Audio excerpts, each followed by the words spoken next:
6 p.m. special city council meeting on Monday, July 10th, 2023.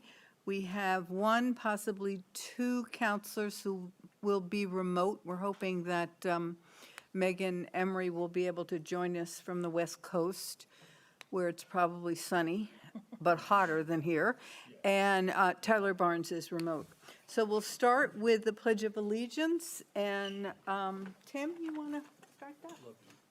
I pledge allegiance to the flag of the United States of America and to the republic for which it stands, one nation, under God, indivisible, with liberty and justice for all. Thank you. Item 2, instructions on exiting the building in case of an emergency. Thank you. For those attending in person, you can go out either side of the rear of the auditorium and then go left and right to leave, to exit. For those participating remotely, thank you for joining us. If you'd like to make a comment during any agenda item, please either turn on your camera or indicate to me you'd like to make a comment and the chair will call on you. Otherwise, we are not monitoring the chat for content tonight. Thanks. Great, thank you. So third item is agenda review. Are there any additions, deletions, or changes in order of the business? Okay, seeing none, we'll go on to comments and questions from the public not related to the agenda. Are there any? I don't see anybody in the auditorium and nobody online. Okay. Then we'll go to item 5, councilors' announcements and reports on committee assignments in the city manager's report. Andrew, do you want to start? Sure, a couple items. One, sent around a link. Really excited to be able to do a discussion, host a discussion on CCTV about climate change. And they host this for a half hour, and it's on the web. I posted it on the kind of community watch and sent it to everyone here. So it was great. It was fun. It was exciting. I attended the meeting of the Climate Action Task Force Transportation Committee, where we talked about different strategies for reducing vehicle miles traveled and getting people into EVs, including amending our regs to require more charging, do some transportation demand management strategies, more density. So really exciting stuff there that I think some of that will have a big impact. I attended the Planning Commission meeting last week where there was continued discussion of the comprehensive plan and a very interesting discussion about really how to frame it right at the top and how to think about the 4 goals and whether all those goals are equally weighted or not. And I think the result of that discussion was a vote to say not, which we'll all have to consider, but to put climate change as the overriding priority and everything else really important, but through the lens of climate change. So I think that'll be really interesting to talk about here. And then finally, just to let folks know, I hosted a number of folks in my home to talk about the Hubbard area. I think it was a very good discussion. Folks had some strong views. I think at the end of it, at least among that little group, folks were able to kind of coalesce about around something that seemed pretty reasonable, but we'll have that for this discussion next time we all talk about Hubbard. So that's me. Thank you. Tim? Not much to report other than the fact that I went to the Lake Monsters game last week on Military Appreciation Night. Oh, nice. So I have in-laws, and the son-in-law is he's a pilot for the Air Force, and we were able to enjoy the game and pay our respects to all the different chapters that are here. And they lost, unfortunately, the Lake Monsters. So that's all I have. Okay. Tyler? Any report? Not much to report, just gathering data from a number of different nonprofit organizations pertaining to the discussion on Hubbard. I look forward to having that conversation next week. And following up on Tim, similar to Tim, I went to not one, not two, but I think since we last spoke, no, maybe it has only been 2, Vermont Green Games. And I have to say, I don't know who the individual or individuals are who own the team, who brought that to our community, but what an amazing resource and what a job they've done creating something that we as a community can be proud of. I am not a soccer fan. I watched Ted Lasso. That's just about as close as I get. But it was riveting, and just to see the crowds of people that they got and the engagement and the support, all positive. It was really remarkable, and I'm really excited that we have something like that in our community. Thank you. Okay, I attended an airport commission meeting. We had quite a number of individuals from the public who came to testify, both in person and largely online. Apparently, this is a group that is very much opposed to the basing of the F-35s, and they've linked it now to concerns of climate change, and have a resolution that they are bringing forward, I guess, or somebody is. They must have a Burlington city councilor proposing this, and we're urging the commission to take a stand or to support it. It was, I think, a little less about climate change and more about the basing, but they did, one of the other, I haven't seen the resolution, so I don't know if this is included in it, but there was also a lot of comment on having the airport ban the use of private jets because they are far more polluting. And per, I think it's passenger mile or something like, I think that's the, how you measure that. They had spoken to Nick Longo about that. He had spoken with the FAA, who have assured them that that's not legal, that a lot of federal dollars have gone into the airport, and that you can't deny whole classes of planes to land. But they still believe there's a chance, and I know our experience has been with the FAA that sometimes if you ask a couple times, you get a different answer. So I don't know what will come of that resolution or that comment. There was also an update on the sound insulation. Things got held up a little bit because the windows that they had ordered, I don't know, the company went belly up or they didn't get them. So they had to find some other vendor for the windows. So they have submitted, you have to go through quite a bit of effort when you use federal dollars, I guess, probably more so than state dollars, about vetting different companies and making sure that they're okay to work with. In spite of that, I guess we still have, $30,000 basins and toilets and things that some of these vendors sell to the military, but maybe that's ended, I don't know. So that will continue. Phase 2 is the next 52 homes, and that will start the outreach to those 52 homes in August. Helen, can I ask a question? Yeah. How many homes have they completed the?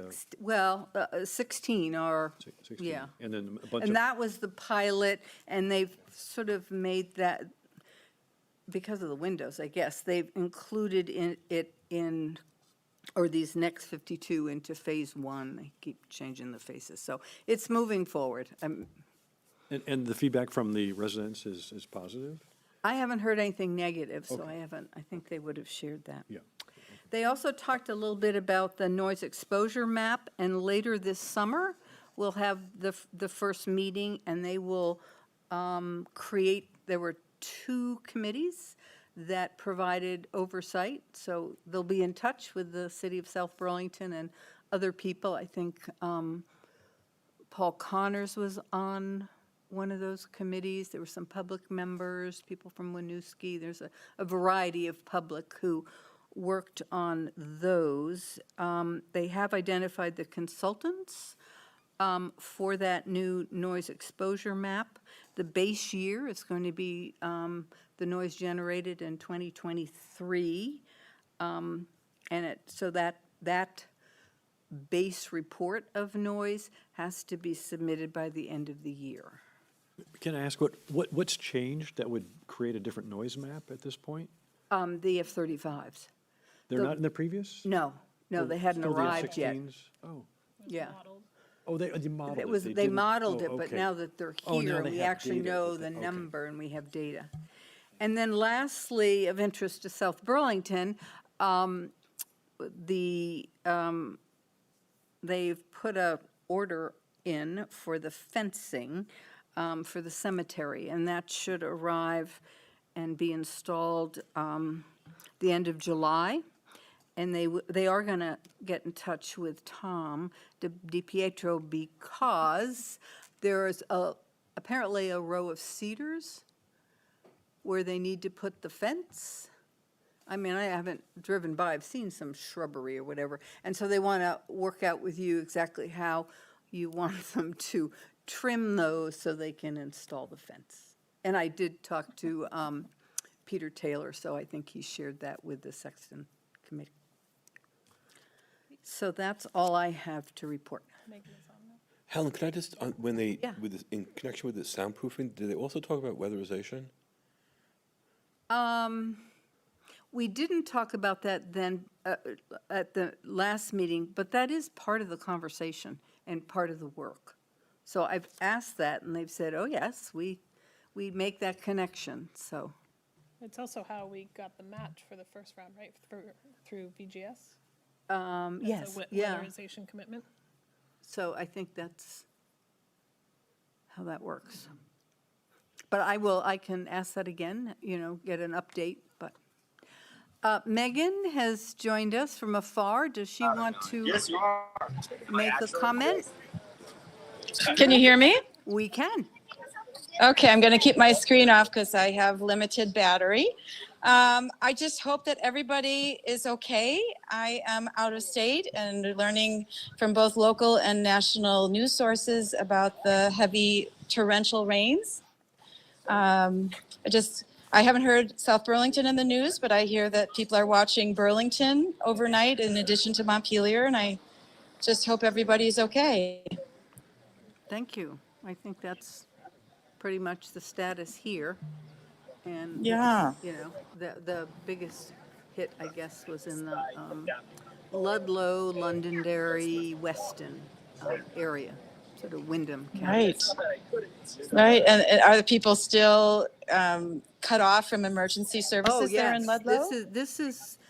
They're predicting that this will be significantly longer lasting than the tropical storm Irene. And, they've already gotten 7 inches of rain and it's still raining hard. Oh, my. All right. Well, I'm thinking of you all. I'll be home tomorrow, I hope. I heard that the Waterbury Park and Ride is underwater.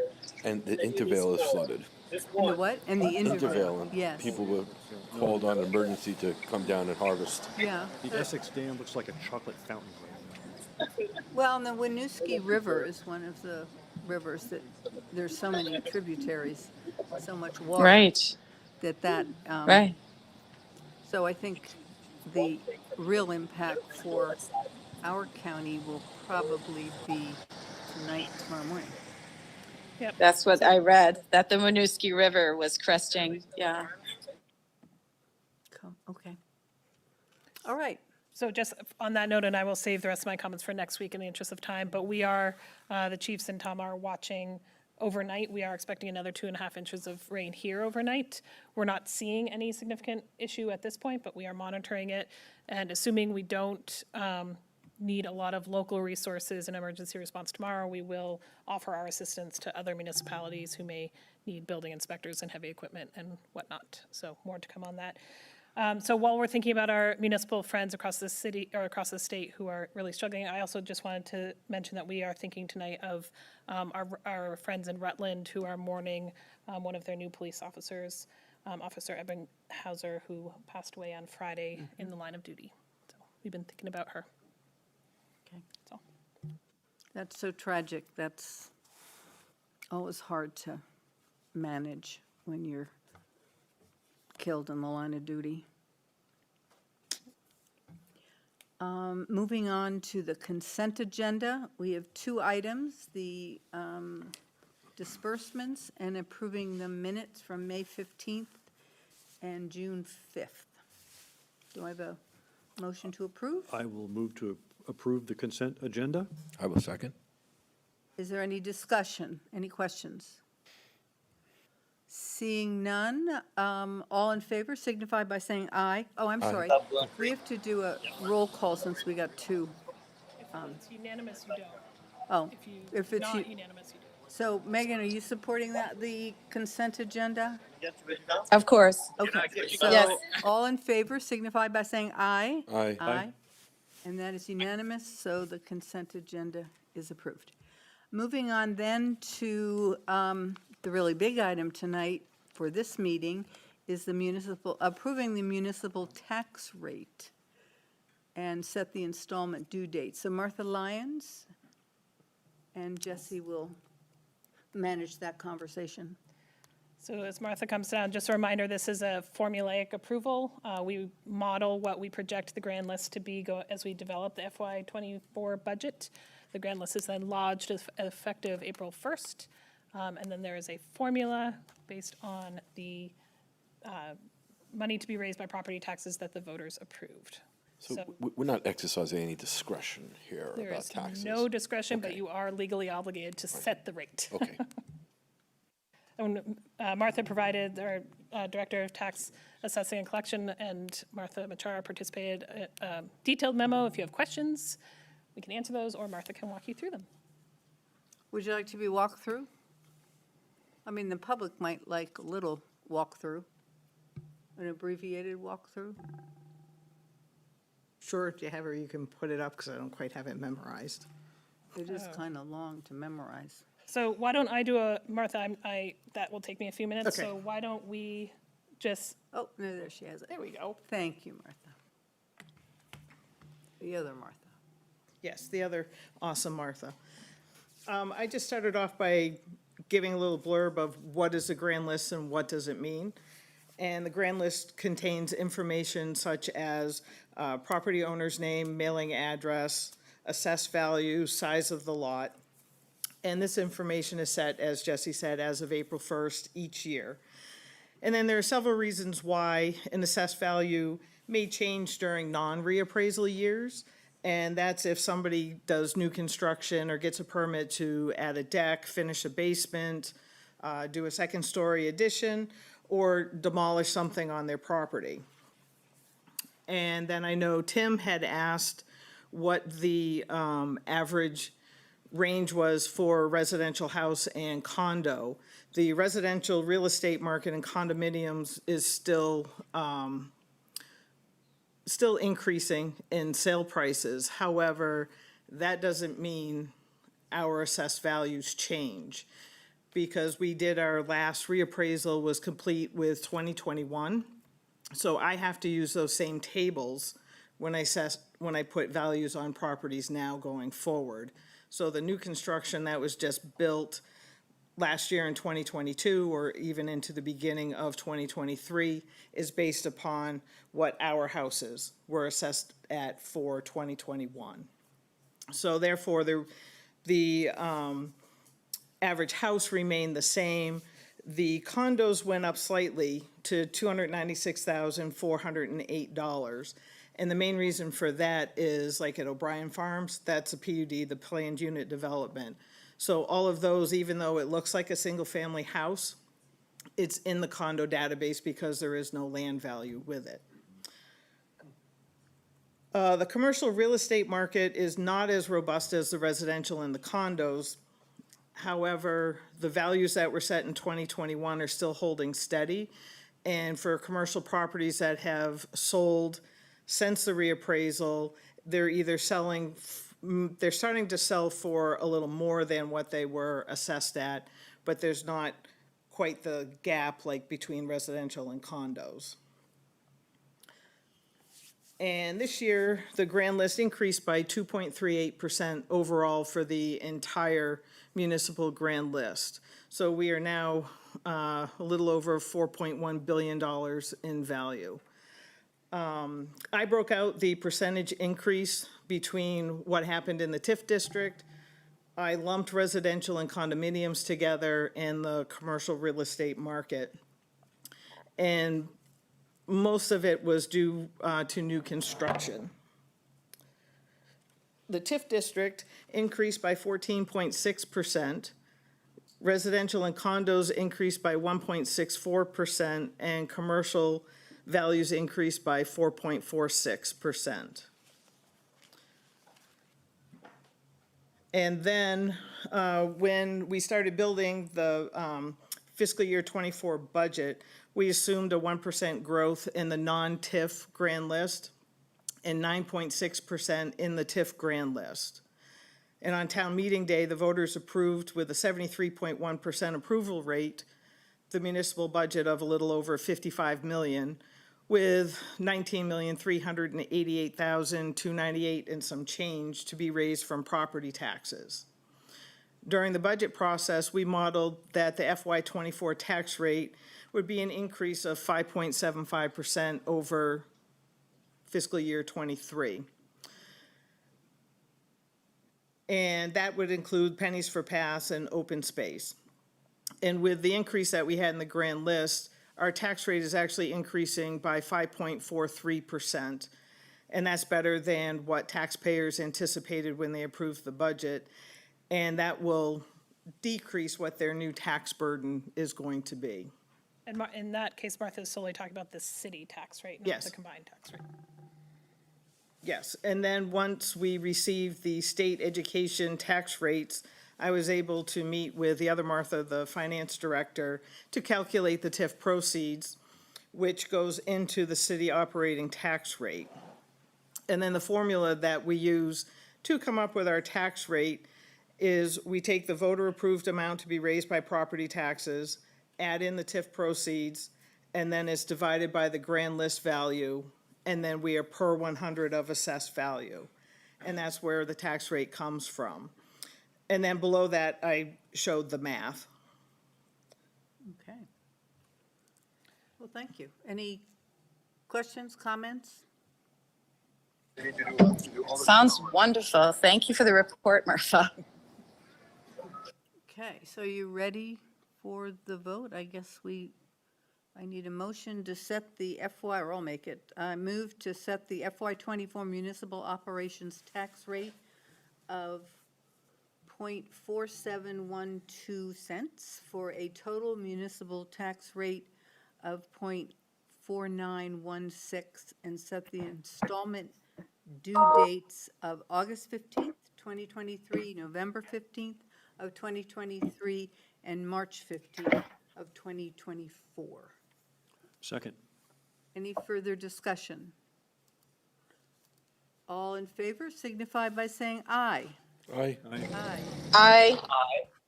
Okay, that's unanimous, so that's approved. Thank you. Thank you. Thank you, Martha. Thank you, Martha. Martha's, I guess. We move on to item 8, approving the council resolution, 2023-13, establishing the FY24 water, wastewater, and stormwater rates and related allocation fees. And Tom DiPietro, Public Works Director, will run us through that. Good evening, everybody. Evening. So hopefully this is pretty straightforward. We did this last year. So for our enterprise funds, drinking water, wastewater, and stormwater, we proposed a budget that council had reviewed. And in the budget book, that information was presented to taxpayers, or ratepayers in this case, I should say. And what the resolution contains here is raises in those rates that match kind of what we talked about back during budget approval time. I can go through the specific numbers if folks like. I have them on a dollar basis. I don't have the percentages in front of me. And then also, this resolution changes some of our allocation fees. So when there's new construction that needs, for example, a wastewater allocation or additional drinking water, we charge them a fee to help pay for future capital costs. And so this also updates those rates. Okay, and we're still the lowest. We are still the lowest. And the memo mentions again that we're going to come with that rate study very soon. And I look forward to that meeting. Okay, thank you. So this is just our normal annual update, to update our rates for the new fiscal year. Okay. So. Would you like a motion? Yes, I would. So I move that we approve a resolution establishing the fiscal year 2024 water, sewer, and stormwater rates and connection fees. Second. Okay, any questions or comments? Seeing none, all in favor signify by saying aye. Aye. Aye. And that's unanimous. Okay, now we move on to the final item, right? Yes. Approve changes to the planning and zoning fee schedule, including altering the timing for payment, but no change to the rates. So Paula's not here tonight, so I am doing this one. Again, this is on our annual fees changing night, so we thought we would bring this to you at the same time. So there is actually no fee change associated with this change. It is solely a timing change. So we are recommending that you approve this update to the planning and zoning fee schedule to alter the time at which the certificate of occupancy fee is paid. That is a hard thing to track down at the end of a project. So we are recommending we change the point of collection to the point at which a property owner applies for a zoning permit application. They will still have to come in for their CO, but it will be a less of a hurdle because they will not have to pay at the same time when they are ready to occupy. We did have the conversation internally about if at points, projects can be permitted and then never constructed.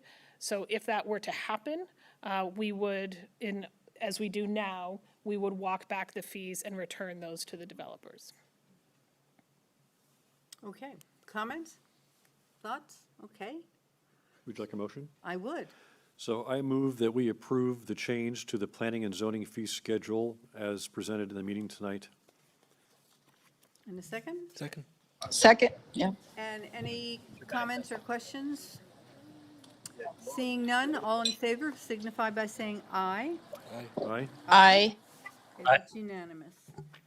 So that concludes the special city council meeting, so I would invite the school board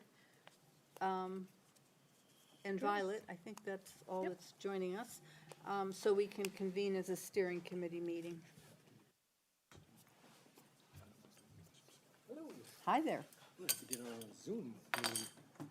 Pardon me? I'll have to get on the Zoom meeting as well. It hadn't occurred to me that I need to do that.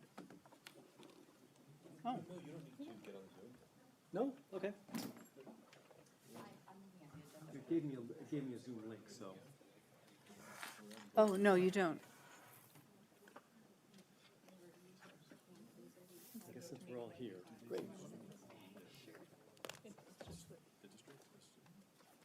Okay, and are you, are the rest of your members joining by? Chelsea is online. Chelsea's on Zoom, and Laura's unable to join this evening. Okay.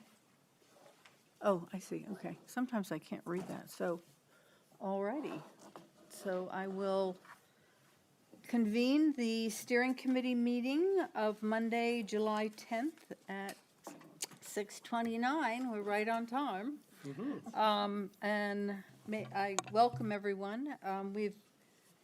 Might want to do introductions, so do you want to start? Sure. I'm Brian Companion. Can you? Make sure you, the green light is, yeah. Okay. Thank you. Brian Companion, 40-year resident of South Burlington, retired. For 30 years, I worked for Pizzagalli Construction as the risk manager. The last 10 years of my career there, I was in charge of the construction project and project health and safety program from development to implementation to monitoring and 4 months on the school board. So here I am. Okay. Kate? Hi there, I'm Kate Bailey. My pronouns are she, her. I have been in South Burlington since 2017 and on the school board since 2022. Good evening, Violet Nichols, South Burlington School District Superintendent.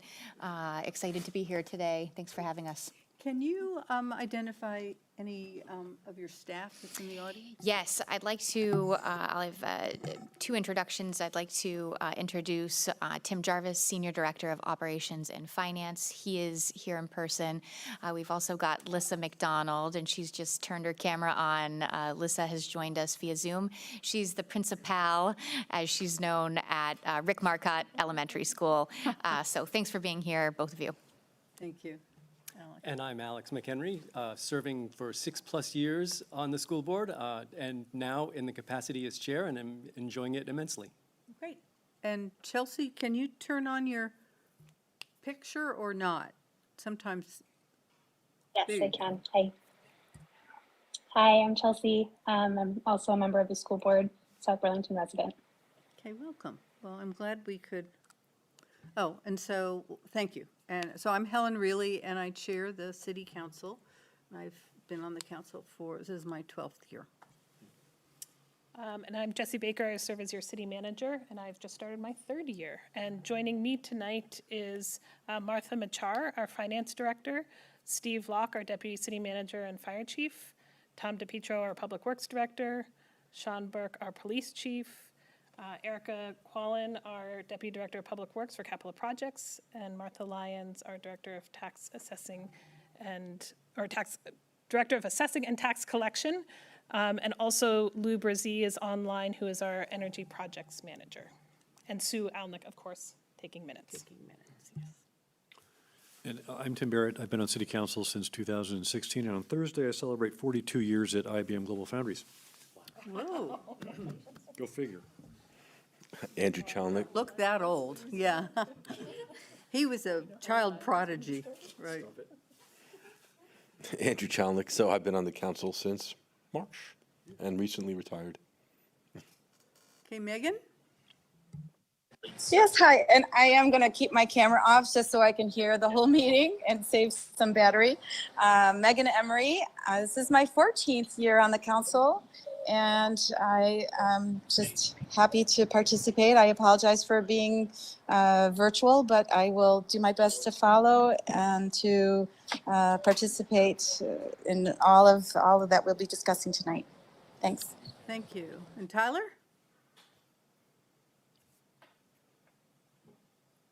Sorry, wrong button. My name is Tyler Barnes. I'm a new member of the city council. I joined with Councilor Chalnick in March, but a longtime South Burlington resident, on and off since 1985-ish, and a product of South Burlington schools. So very excited to have the opportunity to work together to continue and share the wonderful experience that I had with another generation of students. Great. Okay, so agenda review. Are there any additions, deletions, or changes in order of the agenda items? Okay, seeing none, I would ask for approval of the minutes from the March 6th, 2023 steering committee meeting. Yeah, can I just make one correction, please? I believe, Kate, did you notice it? Your name is misspelled at the top. It is, Tim, sorry. How did I miss that? K. Beatty, B-A-D-E-Y. No. So with that change, the minutes look okay to me. Okay, would you like to move them with that adjustment? I would like to make a motion to approve these minutes with that spelling adjustment. In a second? Second. All those in favor? Say aye. Aye. Aye. Aye.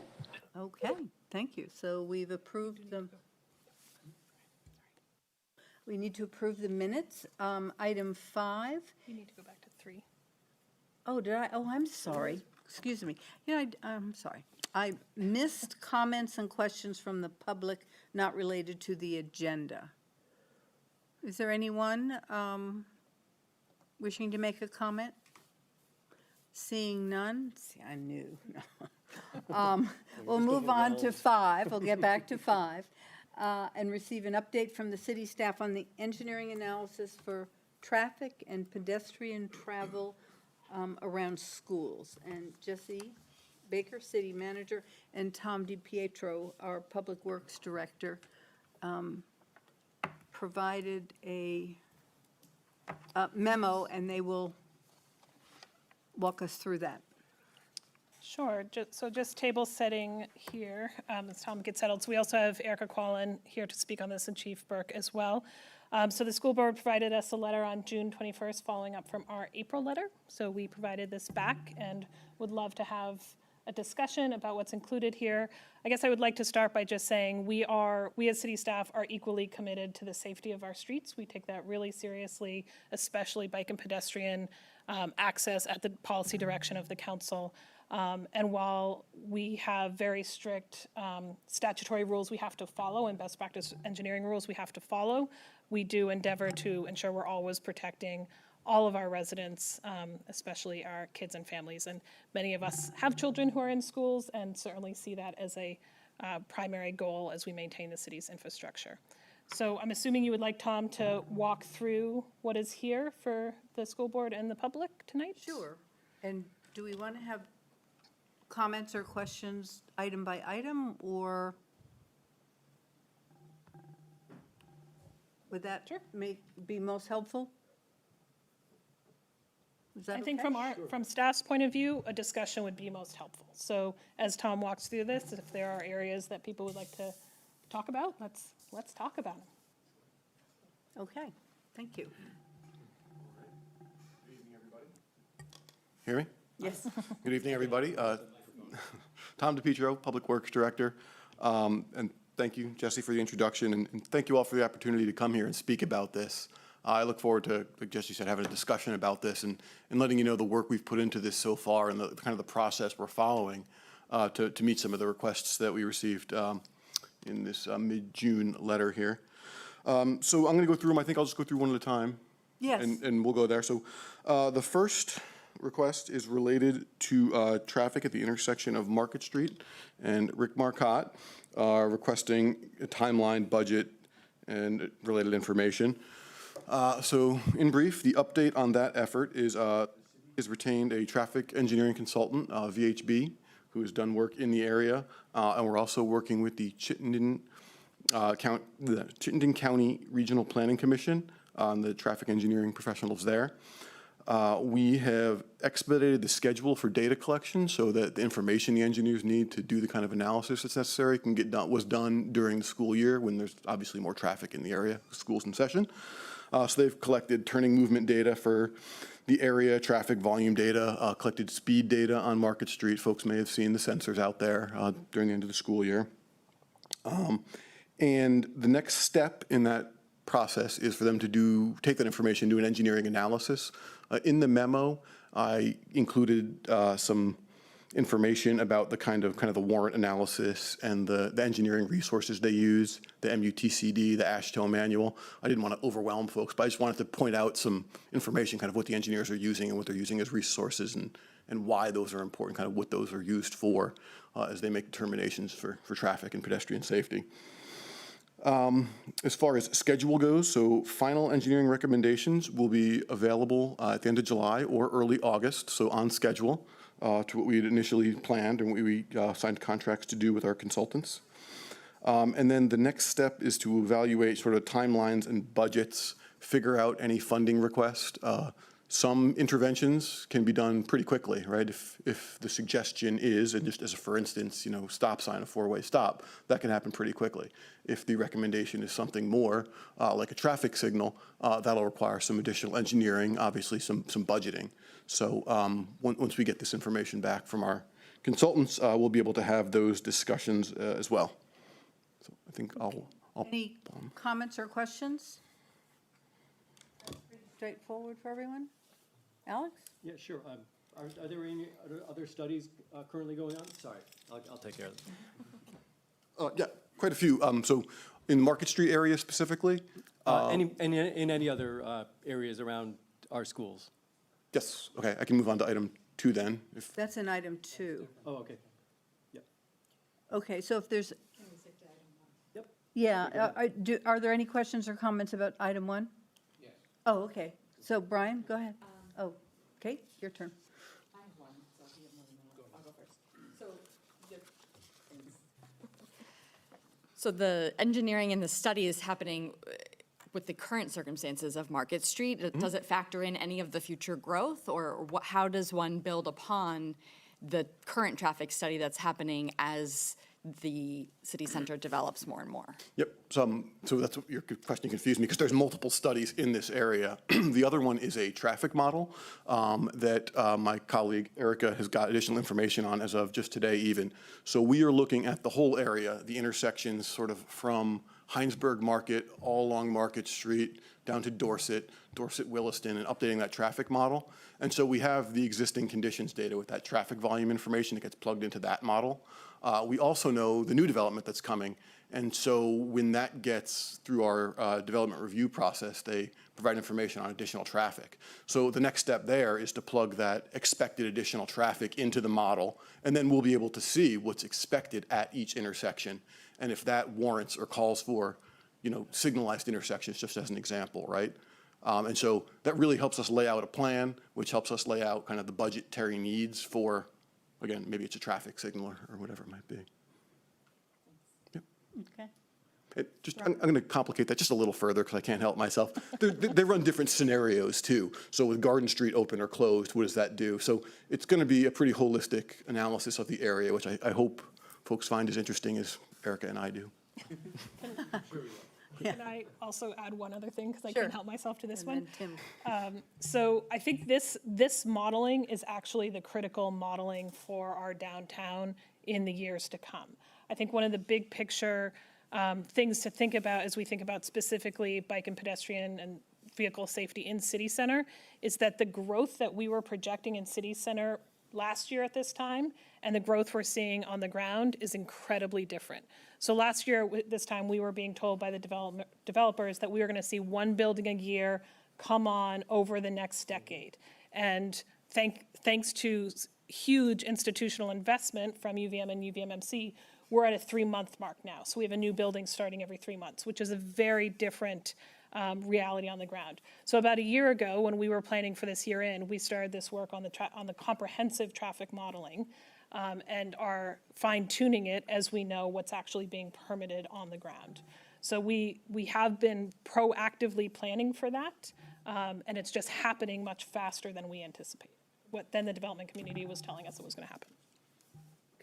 Okay. Was that your, No, I have quite a the few. different, oh, okay.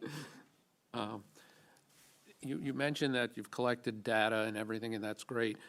Has your consultant come out and taken a good look at what it looks like when children are being dropped off between 7:20 and 8:10? Yes, sir. One of our consultants actually has a child that goes to the school, so he's very familiar. Yep. Because that, to me, I come from construction, and we have a saying, inspect, don't expect, go see it yourself. So I did 3 or 4 times over here at Marcotte, and also at Chamberlain. I walked that district. And I even counted cars. There's 100 to 140 cars that go through in a 25-minute period, and probably 75% of them in a 10 or 15-minute period. And, just getting back onto Market Street is difficult. Coming from the east, you've got the construction fence with a blind corner, the fabric's right up on it. It's hard to see. Coming from the west, it's kind of a curve with cars parked, and plus, that heavy school traffic also has the morning traffic where everybody's trying to get their day started. And I can understand if it's accelerating with your building going much faster, what is Rick Marcotte going to look like next year when 550 beds come online with UVM? I guess one of my other questions has to do is, what is school going to look like when Rick Marcotte opens? What are we going to see any change from what we saw from last year at the end of the year when we had Sue out there directing pedestrian traffic, vehicle traffic, and so on? Because we're 6 to 8 weeks away from school.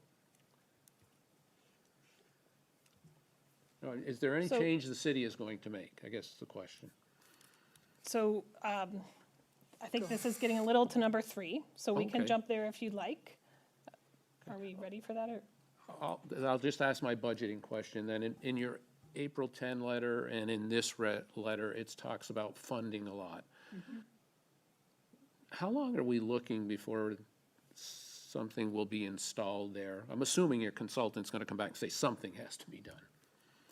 So, maybe we get to that in number 3 if you want. So Go ahead. my quick answer to that, and Tom can provide more detail, as he said earlier, it depends on what the recommendation is. If it's a recommendation that, we can do in-house or with a small contract, that's something we can do very quickly. If it's a traffic light or a bigger intervention that's required by the engineering standards, that's a different conversation. And we just don't know yet what those recommendations are. That's what we anticipate getting at the end of July. Tim, did you have a question or a comment? Yeah, you talked about in your model of having Garden Street open. Is that a condition where the entire street is open or just 2 sections? And then in addition to that, did you look at opening Mary Street as well? I'm going to say yes, all those conditions are in there as different scenarios, and Erica will correct me if I'm mistaken. Close enough, yes, in different combinations and per. Okay. Violet, you have a question? Yeah, thank you so much, Tom. Really appreciate the information here.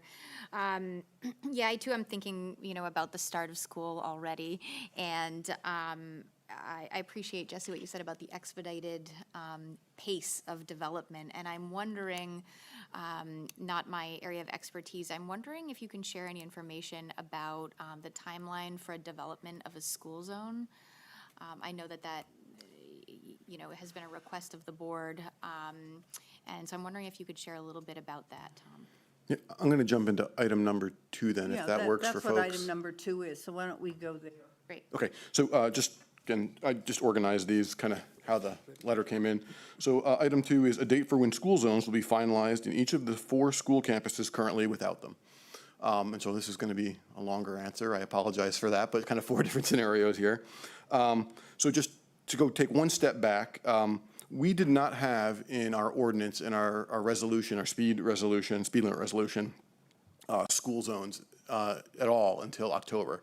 So that's something we moved forward pretty quickly, and that was based on speed-related concerns on White Street in front of that school. So Councilor Emery, I think, had brought that to at least my attention and others originally, and we worked on that kind of at a faster pace than any of the others because that one came before. So we did the kind of analysis that we were talking about now for Rick Marcotte a few moments ago, collected all the data, recommended a school zone. So once that was all done, we ordered the hardware and lighting and all of the signage and all the things that are required to kind of to put the school zone in reality. It's just on paper right now in our ordinance. Due to just delivery, we are still waiting on that hardware. They were supposed to ship it this past week. So I'm hoping it's going to show up very soon. So if the schedule holds, that will be in place before the start of school. So that's that one. If I could just jump in there, if that's okay, Helen? Sure. I just wanted to give credit to our principal, Holly Ruel. It's thanks to her letter that was fast-tracked. I simply was kind of like a nudge that was following up to make sure that we knew the timeline going forward. So thank you, Tom, for giving me the credit, but I really want to give the credit to Holly of Chamberlain School. Thanks. Okay. Violet, go ahead. Yeah, thank you. And to clarify, is that for Rick Marcotte specifically, or is that for the other 4 campuses? For the total of our remaining schools? That was just zone? White Street Okay. area and the Chamberlain School. So I'm going to go through the other 3. No, sorry, by that I mean the timeline that you just gave, was that for, I thought you were referring to Marcotte. That was just the Chamberlain, Okay. yeah. Right, yeah. So I guess more specifically, is there a timeline for when that could happen at Marcotte and then the other schools? I'll go through those now, yeah. Can I Okay. ask a question about Chamberlain in the timeline before we move on? Can you lay out from start to finish when did you receive or did Megan receive the letter from Principal Ruel, and when did the school zone become an ordinance? Oh, you're testing my memory there. I know that in the memo, I looked it up, it was October 3rd, 2022 was when we updated the city ordinance to allow school zones and create that school zone within the ordinance. And it must have been some months before that where we had done the data collection and kind of worked with the traffic engineers at CCRPC. I don't recall when we started. It was end of May, early June of 2022. And her initial letter was in fall of 2021. And so it was brought immediately to the CCRPC, because that's how school requests, as you know, according to Tom's predecessor, they are fast-tracked. And so when they had extra funds at the remaining of their fiscal year, they could fast-track it and put it in the actual year that initial letter from fall 2021 was sent to the CCRPC through our Director of Public Works at the time. So that's usually maybe not the case, that, you know, they just happen to have funds. But I would assume that if they have funds because of the nature of this being a school, it would be, that's how it was explained to me. It was put at the top of the very long list. So thanks, Megan, for clarifying that. That helps a lot. I just want to point out the nature of us being here at a steering committee and hoping to develop our partnership and collaboration, working together. I feel like it was a real missed opportunity. I was on the school board in October of 2022, and I didn't know that this conversation and ordinance was going into place, and I would have advocated that at that time when the ordinance was being changed for Chamberlain, that we could have added at least Rick Marcotte, since it's an active construction zone, if not all of the schools.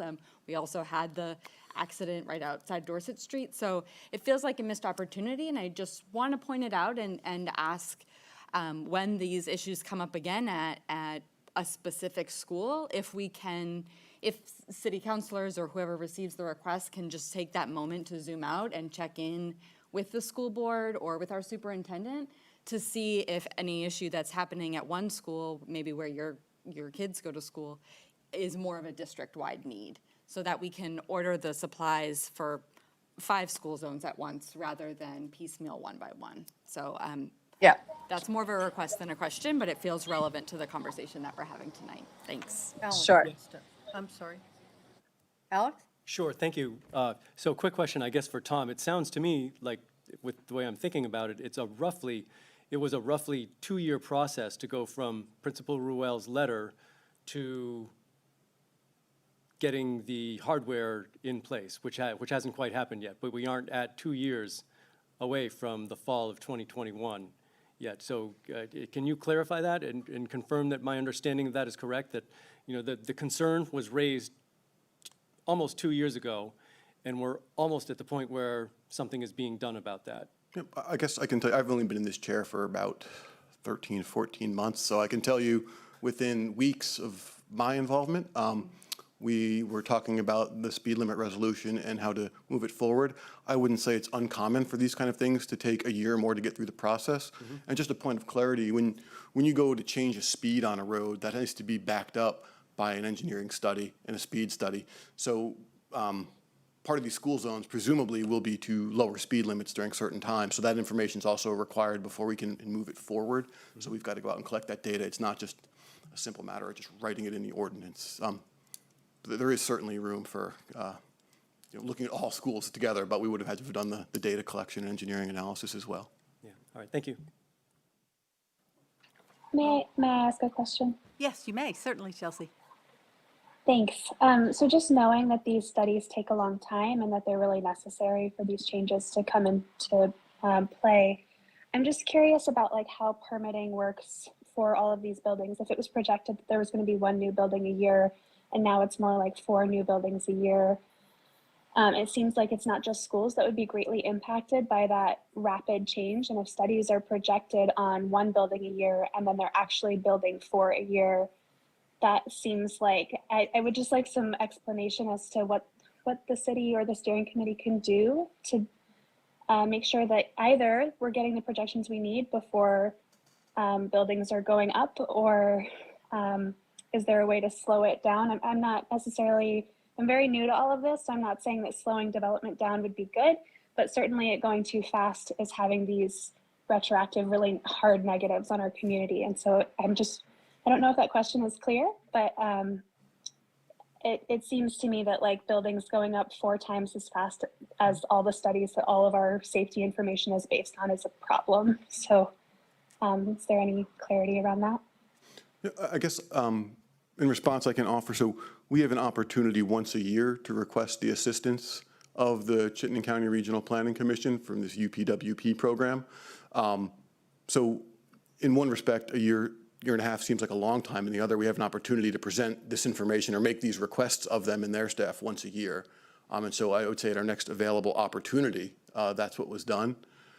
And as far as the planning process goes, I guess I'm not sure I'm prepared to answer you. Jesse, go ahead. So, Chelsea, I think that's a really astute question about the long-term planning aspects.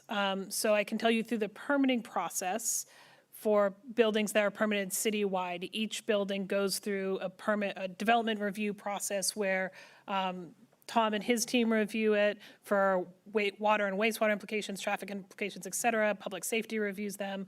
We do on a building by building basis look at the implications.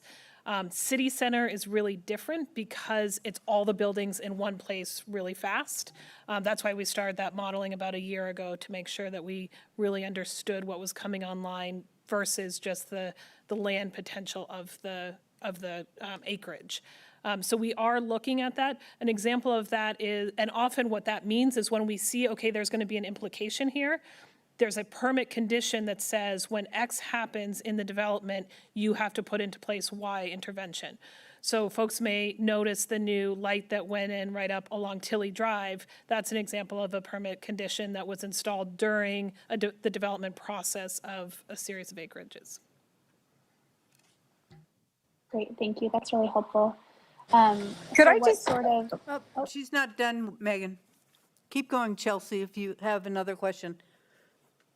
Sure. I'm just curious what sort of permitting conditions were in place for City Center around like school safety, and how, and maybe that's getting into a different part of tonight's discussion, but I think that the tension here is that everybody cares about school safety, that's obvious, but we're retroactively trying to prevent really severe safety problems. And so I'm just curious if there are permitting conditions that can kind of leapfrog these studies to make some adjustments that will help in the meantime. So the condition that was, Tom, do you want to take this or?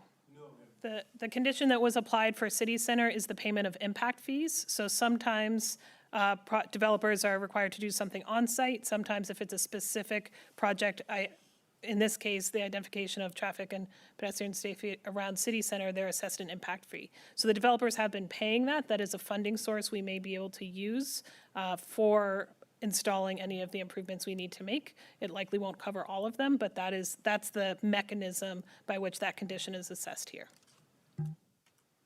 Okay, Megan, did you want to say something?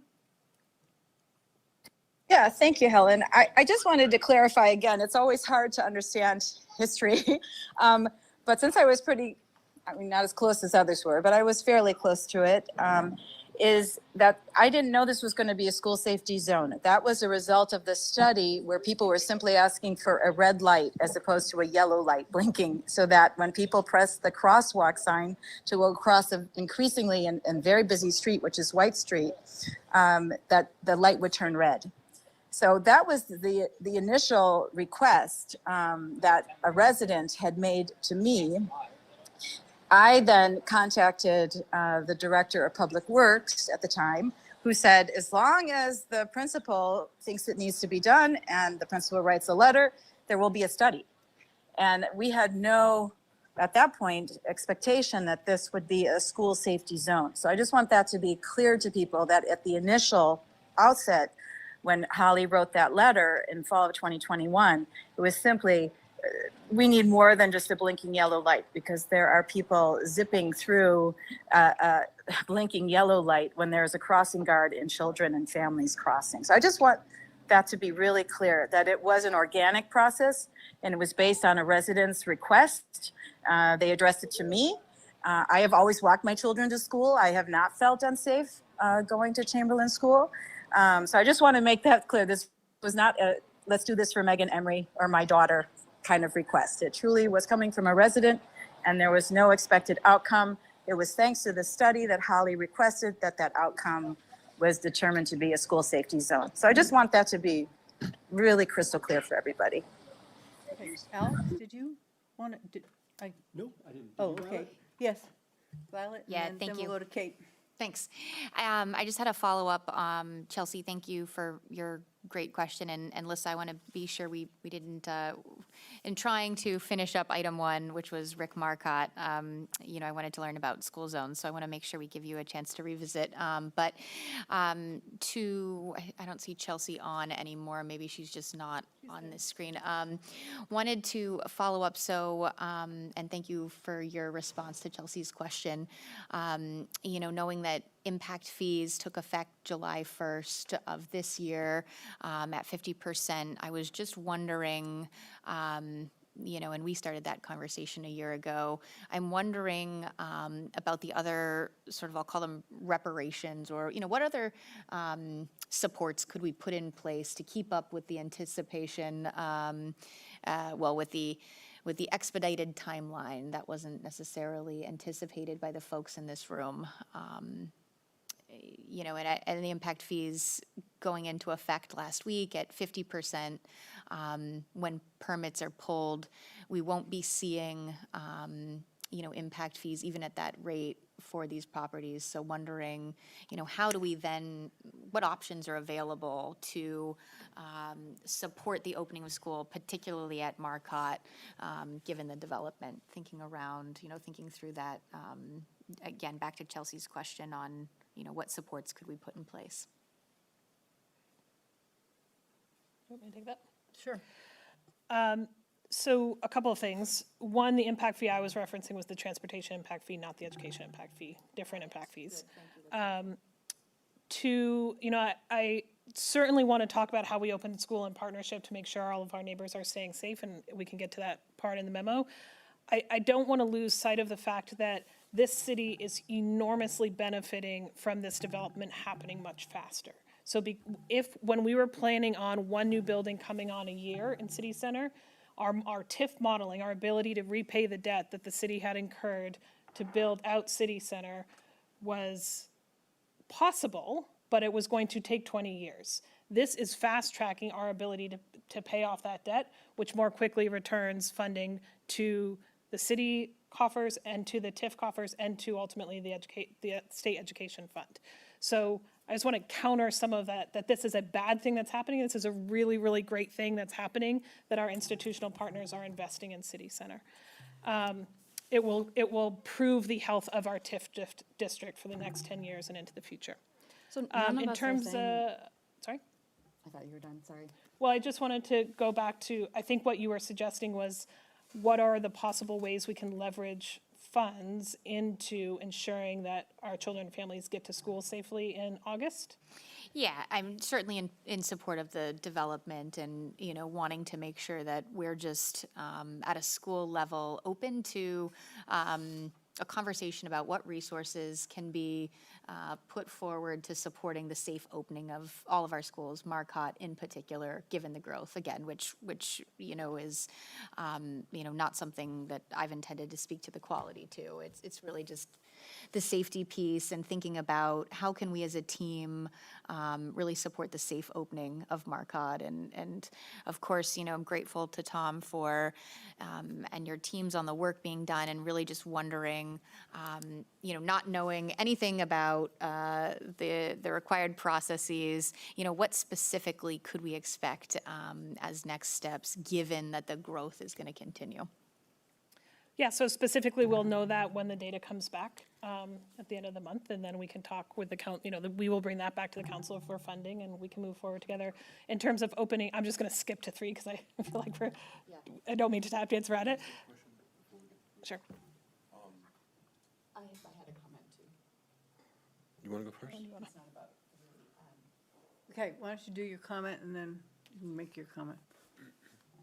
Sorry, I just wanted to clarify that in no way, since this came on my radar since January at our last steering committee meeting, None of us have had anything negative to say about the development and the growth and the plans around city center. Our asks have been very simple and straightforward. Looking globally, we've been asking for school zones at all of our 5 campuses, and very specifically, we are responding to the fast tracking of development and construction that's happening in the city center and would like a parallel fast tracking of addressing the traffic management and street safety of our kids. So I don't like the notion that there's, that we're pinning projects against one another. What we're simply asking for is, like Megan was explaining with Chamberlain, looking for the magic words, and I'm just responding to that process, and I'm glad that we have Chamberlain so close so we can sort of mirror that and understand that process, learn from that experience. But I'm trying to find the magic words, and I think my school board members here as well. We're trying to speak the city language and understand the traffic studies so that we can get traffic mitigation that matches the fast tracking that's happening with the construction and development. That's all where our concern and urgency lies. Thanks. Okay. Yes. So I have a question for Tom and Jesse. While the studies are ongoing and while we're collecting that data, there is construction going on. Do we have discretion to set up, a construction zone and lower the speed limit, on a temporary basis? Or do we also need to wait for that? Like, can we do something on a temporary basis which addresses some of the safety concerns? So I guess I'll note the speed limit's 25 mile an hour already, right? Which is sort of the lowest we can set unless it is a school zone. At that point in the statute, we can go down to 20 like we've proposed on White Street. I do have the ability to restrict certain parking due to construction, which is another step we took in collaboration with Lissa, looking at ways we could kind of improve some sight distances out there. So we've done that in 2 different locations or 2 different sides of the street here. Yeah. Can we put a stop sign in on a temporary basis? So that's what we're going to get to with our study. Yeah, they're going to. No, like on a temporary basis, like because of a construction zone, are we permitted to do that? You mean just like tomorrow? Yeah, I mean, do we have discretion to do that? So that's the question. We're waiting for the results of the sort of engineering study. No, I know, but just to respond to the concerns that I hear about the immediacy of the school year starting, and I understand that to do anything on a permanent basis, we're obviously going to want to follow what the professionals tell us is necessary. But acknowledging that it is a construction zone right now, if we have the discretion to put some other safety feature in there on a temporary basis, do we have the discretion? Is that something we should consider? It doesn't even matter that it's a construction zone. Even without the construction zone, they were backed up, and they've been backed up since we made the improvements to the street. Right. Okay, well, I don't know. I mean, school doesn't start till the end of August? Mid-August? What's the date? The 29th is the first the day for twen- new students, Okay. and 6th graders and 8th graders. Okay. The 30th is the first day. We do have staff coming on the 21st. New staff will start on the 21st and 22nd. So if we get the data the end of July, and they recommend whatever they recommend, let's say they recommend a signal light, which will take longer. In the interim, we could do the 4-way stop. And that could be in place not very long after we get the study back, correct? If I might jump in, so I don't want to suppose what the engineers might say, but they'll come back in that study and recommend, yes, we should have a traffic light there, maybe that's what it'll say. In the interim, this would be a solution, is my expectation of how that scenario would go. Okay. And then, again, it's not a heavy lift to put in the stop signs for the cost of that intervention versus the signal. So is that expedited enough to meet your concerns for the moment? Yeah, I mean, it doesn't thank solve you. everything, but Sure, it's yeah, one and- piece of and- that safety. Yeah, we appreciate the process too and understand that that's certainly required for long-term solutions. But thanks, Andrew. That was really the essence of what we were trying to ask is, how can we work together now to improve safety at Marcotte specifically for the fall, but certainly at all of our campuses as well. Knowing that we have this active construction zone, what can we do together? And so I don't know if it's a stoplight, a temporary stoplight or a stop sign, but now I'm hearing that those temporary recommendations will be made at the end of a month from now. Is that correct? Yeah, I mean, they've been out, Okay. yes. Great. They've been out there looking at site distances, speed, like I said, traffic Yes, I volumes. and understand all the- of- Like, the it's kind of informa- all-encompassing collection. overview of the. Right, I what can- understand what the can we do? information Yep. collection elements. I'm just wanting to make sure I understand that the next step is we can expect to hear some temporary solutions as well for the start of school. But can I just that interject accurate? that if, depending It's a upon when this. potential, right? As part of the study, we're going to see what they have to say in it. I don't want to commit to it. I Okay. do think they're going to offer up some ideas and solutions, and we will take that, and then we can update our ordinance so that, again, in the example, maybe it's stop signs, maybe it's a four-way stop. We can update the ordinance so we have a four-way stop at that intersection that's enforceable. Yeah. Okay, so regardless, maybe Jesse and I could, or the city school team could put our heads together and talk about temporary solutions if there aren't clear temporary recommendations articulated through the data collection. I think the data collection, what we're going to learn at the end of the month is what is the information we need to take these steps. So I'm just, to address the timeline, it seems to me the timeline is that something will be in place before school starts because we'll have the data the end of July, which will drive the recommendations. And since we don't know what they are, I can't tell you it's going to be stop signs or Right. whatever, Right, but it'll be something. that's great, But that begs the question that if the data, let's say worst case, the data comes in a little bit late and we're getting really close to August 29th, right? And we don't have, what is the minimum stopgap measure we can take? If it's 4 stop signs, what does city council need to do and how many days do we have to back up from August 29th to make sure that they're in place by the 29th? If we don't have the data, we don't have a recommendation, but we want to put something there so that people can get out of the street. Is that the biggest issue, right? Is parents can't get in, parents can't get out because of the traffic going through, right? Well, that's one piece. There's also the kids crossing the street. Exactly, yes, the Safety is- pedestrian. There's the That's a separate pedestrian thing, but issue. if the cars can't get in and out and they back up and Yeah. everybody gets mad and. Interrelated, Yeah, yes. it gets worse. Yes. So I have a general observation that it seems as though what we get with a rapidly growing city, which is not common in Vermont usually, is that we have, an increase in traffic and then ultimately, which that leads an increase in the hazardousness of the threat or the danger to either pedestrians, people going there or not. And we're more or less in a reactive mode rather than an anticipating, I don't want to call it proactive mode, but we're in a situation where we're reacting to hazardous conditions for pedestrians rather than anticipating them and taking action as it happens. So for instance, this past school year, things now on Market Street are about the same as they were back in, I don't know, maybe August of a year ago. There was construction going on, lots of traffic, kids walking to school.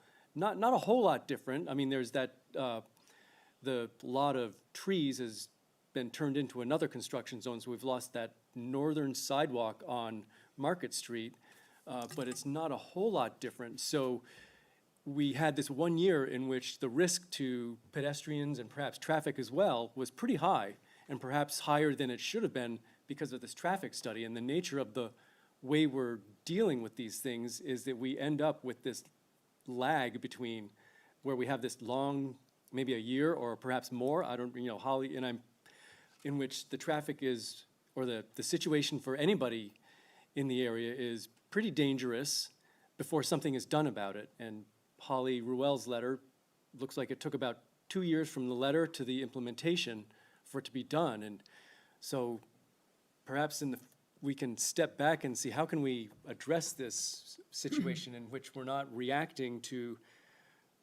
dangerous situations.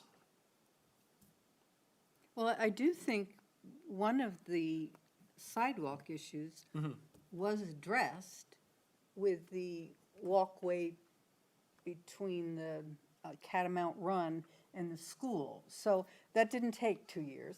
That may have taken longer than people were comfortable with, but it was remediated, working with the developer. Now, is your comment that they should have known that and put that in before they started their construction? Or, I mean, that's another, I guess, challenge for the DRB, right, Tim? If you're going to require things that potentially are a safety issue or any kind of issue, and put it in before you know it is. Yeah, I mean, it's certainly, that path between the housing and the school is useful for those kids, but what about the people who, park on that northern side of Market Street and can't get to their car through the sidewalk? They have to, so if they're going to City Hall or the library, they have to cross Market Street, go down a little bit, and then cross Market Street again to get to their car.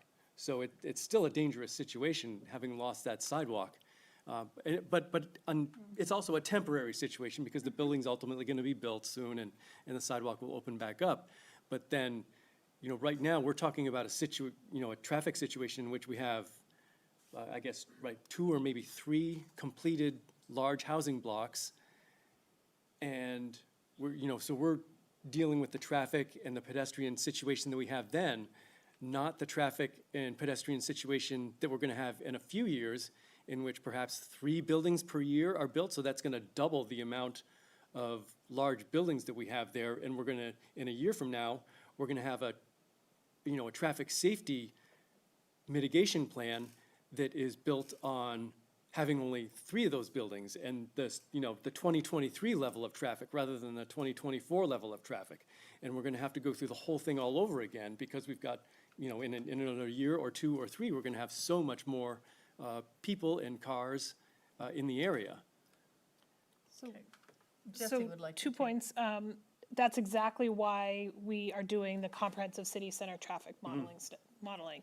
That way, as we know what's coming online, we can plug that into the model and know what's needed as things are being planned and permitted. So I think we are trying to accomplish exactly what you're achieving, kind of getting ahead of what we're seeing on the ground for traffic and safety. And then the other thing I just, because I'm sitting here looking at her, want to call out is, I know we're talking about very immediate solutions. You want to kind of hardware at intersections. I do just want to compliment Principal McDonald and Tom and the developers and Sue and others who, while they didn't install signs, did a huge amount of small course correction over the course of the spring to make the perception of unsafety in that intersection go down. Yeah. And so while there's certainly more we can do together, I think we have been trying to make incremental change at the staff level and the volunteer level, and Chief Burke and Officer Bree. So I just don't want to lose that great moment, day-to-day little action that was done to ensure that we were both holding the safety of our kiddos. Can I just make one comment? Sure. I like construction projects. And I've been at Marcotte and watched what goes on for 4 or 5 days. Other than the fence and some pedestrian issues, I don't think the construction project is contributing to the traffic issue. The traffic issue is the drop-off time, high volume, and it's people getting their workday started in using that road. And this is common. We worked with a lot of developers all over the country, and very often, you just don't get it right out of the box. I think it's good that we're looking long range. Alex, to address your point, the long range look, we need a fix to take care of the opening of school, yes. But we don't want to be back here in 2 years talking about this. We want the solution that works 2 years, 4 years, 5 years down the road, hopefully. And it usually works its way out. These folks are usually very good. We worked with a lot of them. Great, thank you. Do we want to move on to some of the other? Could I just make a comment? This is Lissa. No, it just goes. Sure, go for it, Lissa. Yes. Hi. There are just a couple of points of clarification. And first of all, I just want to say I'm really impressed that I knew the answers to all of the questions because of people like Tom and Jesse, people who have worked with us. And so I knew the answers to all of the questions the school board asked about how this is going to progress. So I feel like this has been a big learning curve. To address Alex's comment about how the situation hasn't changed very much over a year, I just want to clarify that when we have construction, when Snyder Homes came in, they worked with me immediately because there was a big difference for pedestrians. Our students have to cross the road 6 times. They have 6 crossing points if they want to ride their bike, for example, from the Garden Street apartments to the school, because the path is a wood chip path and they can't ride their bikes on the path there anymore. So we were really thankful for the wood chips because that eliminated the problem of mud at the end of winter going into spring. And some students were still able to walk that path. But right now, if they want to walk on a sidewalk instead of the path or ride their bike, they have to cross 6 times. And that's why Sue Conley and I got involved. The other thing, and maybe this is a question for Tom, is the situation of the buses trying to make the corner, to make the turn out of the parking lot. Because Sue Conley and I have had to stop traffic before they get to the intersection to make sure the bus can make that turn. If we have stop sign or a traffic signal, if it's too close to that intersection, there's still going to be a problem with the buses making the turn, with parking on both sides of the street. So I was just wondering, Tom, if that is being considered in the traffic study, the length of those buses and the amount of space they need to turn back out onto the busy street. So we have, we have talked about the buses. We are looking for information about kind of the turning radiuses for what it would take and what the plan was when that intersection was initially designed. I don't have that with me this evening, something we're trying to track down there. But it is my observation as well, is if somebody comes to that stop bar and a bus is trying to turn in, that they need to either let them in or, the bus is turning into that lane. So that's something we will be talking about as well. Okay, yeah, that would be important. I'd hate for things to be installed and for us to still have a problem because the buses can't make that turn. And then I also have been in some communication with people from Allard Square because of the alternative routes some people have tried to take and out of my school parking lot, and they turn into the Allard Square parking lot. It was really helpful to block off my parking lot so people couldn't do that.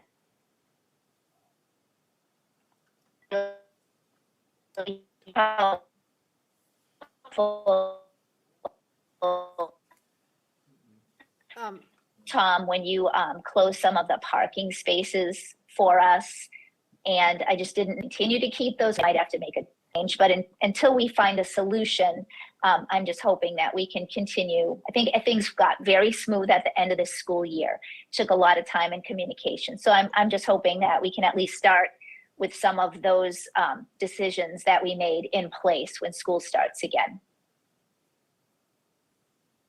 Okay.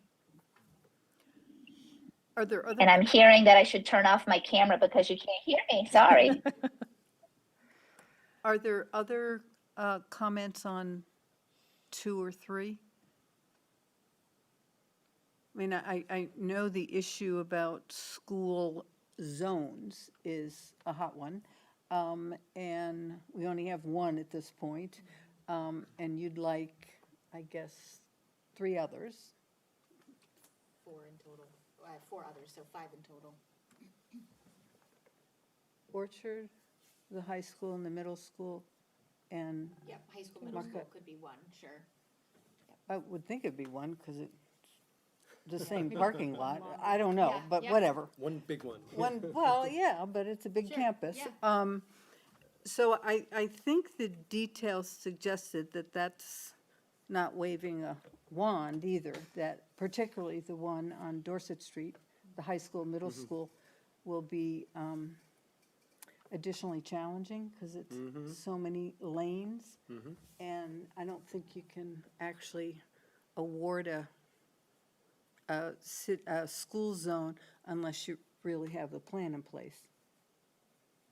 So I think it sounds as if we're trying to move forward with all of those. I suspect Orchard is probably less urgent, but I don't know. It seems to be on kind of a quietish street, but it's sort of close to Route 7. I don't know what the traffic is like or what that gets, how that gets backed up, and if there's challenges with kids. I don't know how many sidewalks, I don't even know if they have any sidewalks. But I hope you understand that we're moving toward that, but we really need to act on data. And the data takes some consideration, and there may be another, it sounds like another contractor to really help with the Dorset Street issue, since it is so big or broad. But I hope this memo has addressed that, and we certainly will keep you. I don't know if all the principals need to write letters. I'm not quite sure. But you apparently, I think as the school board, you've requested that, so. Well, and that's really to get into the data collection phase that we're already in. Right.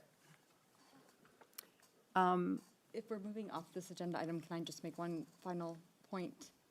Of course. So the heart of the third request, I just don't want to lose to Andrew and Tim's point earlier. It's really about what are the options that can be put in place? What does City Council and the city have in particular, since we've been using ad hoc volunteer crossing guard, can we have a crossing guard, or what are our options to guarantee the safety? And there's some change before school starts on August 29th. So we didn't properly maybe get to that request, and I just wanted to hear if there was any more on that before we move on about the start of school. Sure. So I think again, it will depend on what comes out of the data for the infrastructure changes. Per Lissa's point, and I don't think we directly responded to that, Lissa, I think at a bare minimum, which I'm not saying we're going to do, but the baseline now is what we'd established. Baseline's better than bare minimum. Let's go with baseline. Baseline is what we'd established in partnership with Lissa at the end of last school year. So, the infrastructure, the smaller infrastructure changes that Tom and his team and the developer made. And then, the council allocated fund balance last year to pay a crossing guard for the remainder of the school year. That wasn't utilized. Thank you, Sue. At that point, there was a discussion about whether you would come back for an FY24 allocation request to help fund your crossing guard. I think the council was open to that then. They will be deciding on those fund balance requests in August. We certainly, it was great to see Sue every morning. She helps city staff a lot too. We would support a school employee being a crossing guard there. And of course, our police department staff stand by ready and willing to train anyone who is going to do that work. Our position, I think it's in this memo, or we've said it before, is really that because of the extreme coordination that needs to be done between that professional and Lissa and school staff, that we think it will be easier if that is a school employee for that ease of communication. But it's, that I think is a financial policy call of the two boards. I just have to say, Jesse, that I tried really hard to hire a crossing guard and nobody in the community applied. Yeah. And then I tried to pay Sue to be the crossing guard and she remained steadfast at wanting to be a volunteer and not a school employee. And so then I scheduled my day to be out there every afternoon because it was a little more challenging in the afternoon. So I can't guarantee that I can hire somebody to do that job. And that's part of the problem. That's what that's why I was hoping for, if I can't hire a human, I was hoping that sooner or later we could get some help with signs and lighting. I just wanted to make that point clear. Yeah, thank you for clarifying. And I certainly did not mean to insinuate that you did not do an amazing job trying to locate that professional.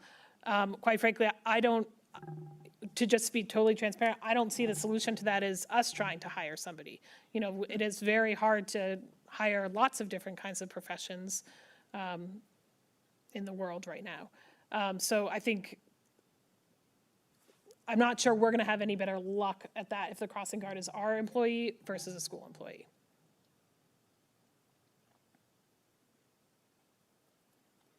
And you May I did. ask a question? Yes, Chelsea? Oh, sorry, did I just interrupt someone? Nope, you're fine. I tried to turn my camera off so I could hear better, but sorry. Would it be possible for the city to station a police officer there until somebody is hired? Chief Burke can come and talk to us about that.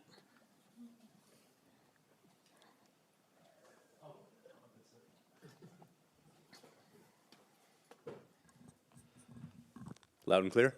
Yes. Sean Burke, City's Police Chief, thanks for having me. So the way that we are positioned in staffing, there is no way that we could commit to having a resource at any given spot during the day. We have 3 officers assigned to each shift, and their first role and responsibility is to answer 911 calls.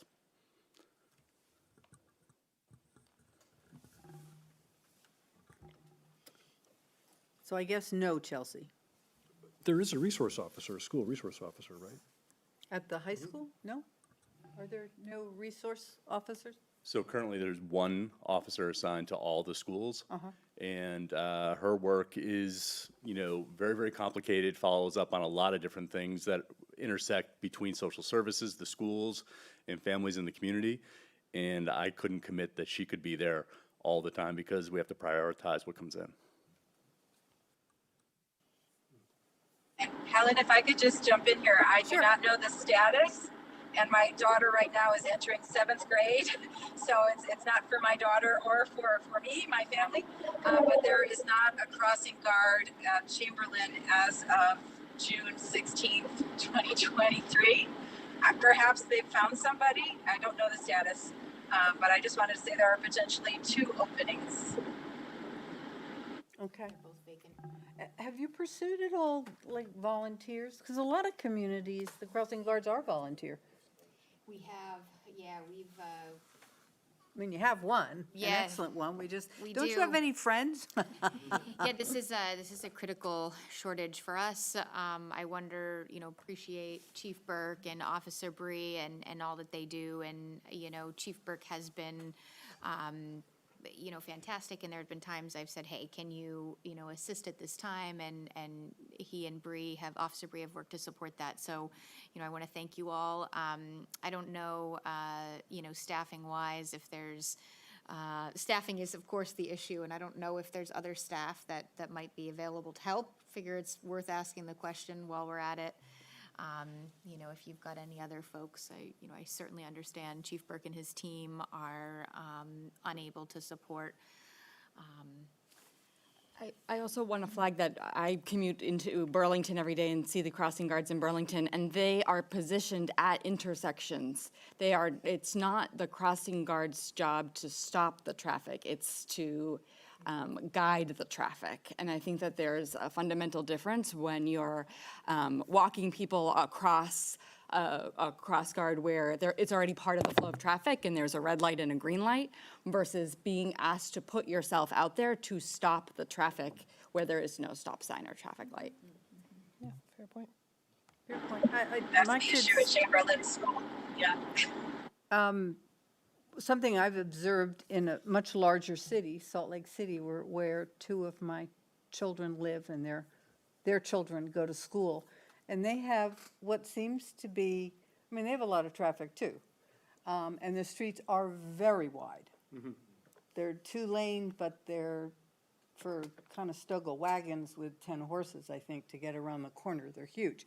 But they have flags and little containers at each side of the street and you pick one up, and you wave it, and you walk across the street. And I don't know if any child has ever been run over, but and then there's a thing to put it in on the other side. And it might be an option for some of the other intersections to actually flag people down. It's not foolproof. It's not a police officer or a stop street or a light, but it's another alternative that other cities have utilized, and might be something to think about. And, I don't know, do the school PTOs have any interest in trying to generate some volunteers? I mean, it's their children, so I'm sure they're concerned. I have asked, I definitely have asked about that, and I went to Allard Square, and I offered to pay people there who might just want to have, make a few dollars a week. Yeah. I think the difference is what Kate mentioned. There's no extra help. You really, on some days, I was really worried for Sue and myself. Like, we really had to, people didn't see us, and we were standing out there with big red stop signs.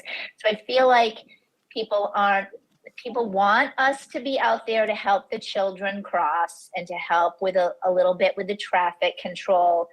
But I'm just think the community members are thinking, I'm glad it's them and not me, and nobody's stepping up to volunteer. Yeah. Okay. Yeah, I would concur with Principal McDonald here. I think that the two crossing guards that I've known, on my daily walk, not only when my kids were at Chamberlain School, but with my dog, they were incredibly generous and responsible individuals who did, I would say, put their bodies between the children and oncoming traffic. And that's why, that when that resident said, couldn't we put a red light there instead of a blinking yellow light when someone presses the crosswalk sign, I thought that was a really good idea. And apparently it was a good enough idea that, it kind of got attention. So I would support that kind of traffic signal. I don't know if it's better to have a stop sign than a red light, but something where there could actually be tickets, being issued if people run through it. I think that's really important. Okay. We have a person in the audience who'd like to comment. Would you come up to the microphone, please? Just some side points about. Please introduce yourself. And click on, And is the bright light? right. No, it has to be bright green. Oh, that's very Yes, bright. now it's on. All right, so Essex pays their crossing guards $25. Name first, I'm sorry. Ryan Doyle.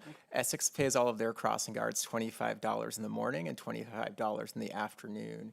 And crossing guards are killed on the job at a rate 3 times higher than police officers because of many of the dangerous situations with cars being, frankly, one of the most lethal things that we deal with on a day-to-day basis.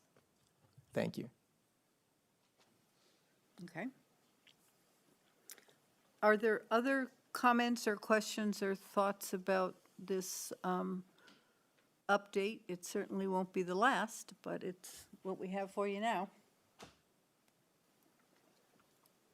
Yeah, yes. Can we set some type of date where we get notification from Tom what will be happening when the school year starts? I mean, if the data comes in and you made a decision to do something in the interim or whatever, but at least some type of, maybe 3 weeks before school starts, here's the plan. So that we can plan. Yeah, sure. We would be, I think we can commit to sharing the recommendations we receive as soon as we get them, and then an implementation plan from there, just so you know that something is, what is happening. I think communication is the key here. Good. We have our August 16th is our school board meeting before the start of school. And so if there is information available, I think that we would be amenable to inviting you to to provide an update then if. So that is a city holiday, sadly. Yes. So I have a hard That's right. time asking my team to be there, but we That's right. certainly could provide an update then. I'm sure we will actually provide an update before then. Okay. But we will be sure to make sure you know what's up on that day. Thank you. Yes, and so we will be, we have a policy governance model, and so we're monitoring school safety at that time. So we'll be providing information with community members inclusive of school safety at that time. So anything that we have, we'll certainly share. Great. Thank you. Okay, so if we're finished discussing item 5, I'd like to move on to item 6, which is discuss the shared planning for the future of 575 Dorset Street. So I think I'm going to kick this one off, but then turn to Violet. So Thank you, Tom. thank you, Tom. Thank you, Chief. Thanks, Erica. So Violet and I had a really, in my opinion, exceptional conversation last week about lots of things, but specifically around 575 and 577 Dorset Street, the fire department and the school administrative offices. So we've developed in partnership a kind of a 6-week plan, what we do between now and August 16th. To consolidate some of the materials we have still at 575 and to make some other kind of changes that will benefit the employees working in that building now. We then started talking about a longer-term transition into the school taking ownership of that building. Of course, that's conceptualized in the lease. The council and the school board always thought that that might come to be. So what we started talking about was to have that happen, there are quite a few steps we need to go through. We likely need a surveyor. We need to determine what kind of transfer it would be, whether it would be a condo, a land lease, a straight-up sale. We'd likely need to think about a lot line adjustment and then how to separate the systems that are currently serving those buildings. So it's a chunk of work our staff need to do in the next X number of months, but we, I think, both think that it's a good thing to work towards. So anticipate coming to both the council and the school board to take an action directing us to do that in the next couple of weeks. There was one more point I was going to make on that, which has flown out of my mind. So that I think is the summary that we talked about. Is there anything else, Superintendent, that you want to add? Thank you, Jesse.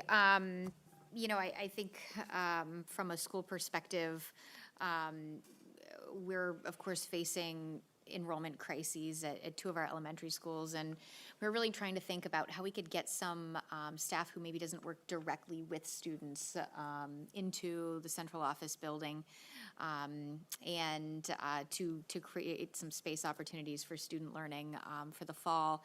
And you know, we're also thinking about how to support all of the students in our system.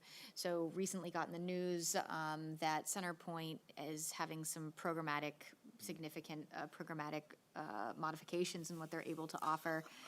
And we have, for the first time ever last school year, really significant wait lists for students who need alternate programming.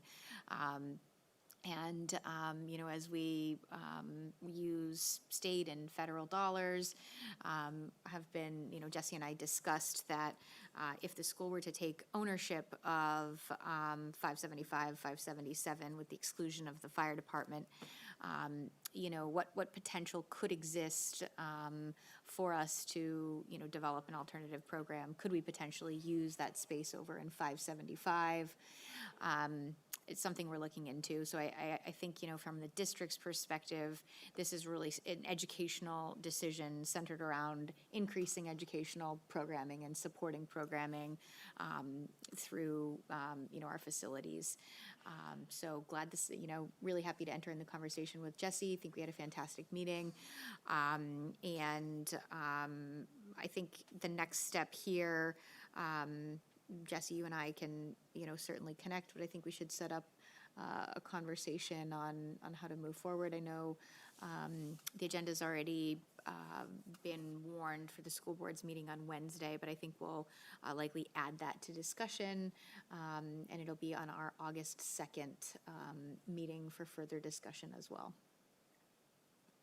Good. And so you've found a way to move forward with the space that we're using now? Yeah, so right now, the city is, Jesse and I did a walkthrough of the building, which was really helpful, finding like, here's a filing cabinet of sewage. Tom's not here, but he'd get a chuckle about this, thinking about all of his sewage plant discussions back to budgeting days. But, like a filing cabinet with maps on sewage plans from the 60s and, things like that. We're like, we could move these over.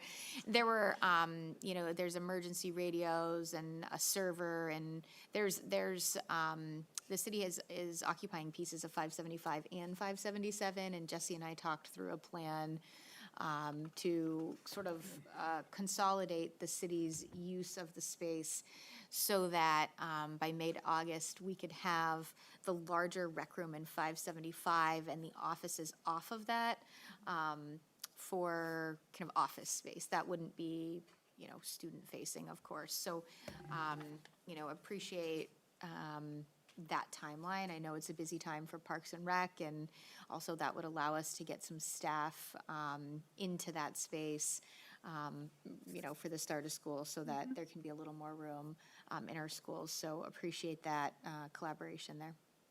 Good. So really agreed on everything. Really, the incremental step is that consolidation onto one side. It will, part of the long-term land transfer will be where we store that material moving forward. That's going to be a new cost to the city. But that's why we need this longer runway for the second half of that conversation, is to do those legal steps and that planning work, because, as Violet said, like our E911 radio console server is in 575. We need to figure out how to even move that and then where to move it to. So the other part I was going to say that I forgot, just to manage expectations, I think what Violet and I were talking about was, a January 1 or a next July 1 transferred time. So seeing how long it was going to take to put together some of those pieces, and then working towards kind of that 6-month window. Good. Okay, well, I'm glad you found a way forward. Everyone's smiling, so that's good. Such Okay. little old maps. Pardon? We've been missing those maps, right? Yeah, right. They're all on GIS now. All right, so why don't we move on then to item 7, the shared goal of partnering on capital planning. Sure. So, I think this is something I certainly have heard from the council and the community and in steering committees before.